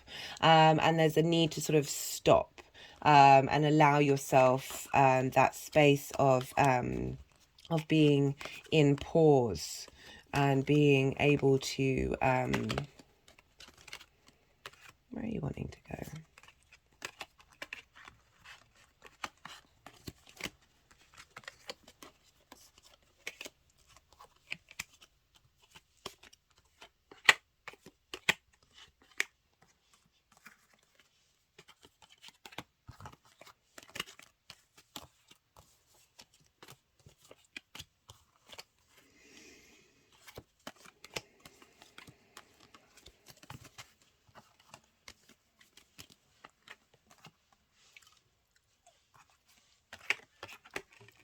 I will, when they've finished,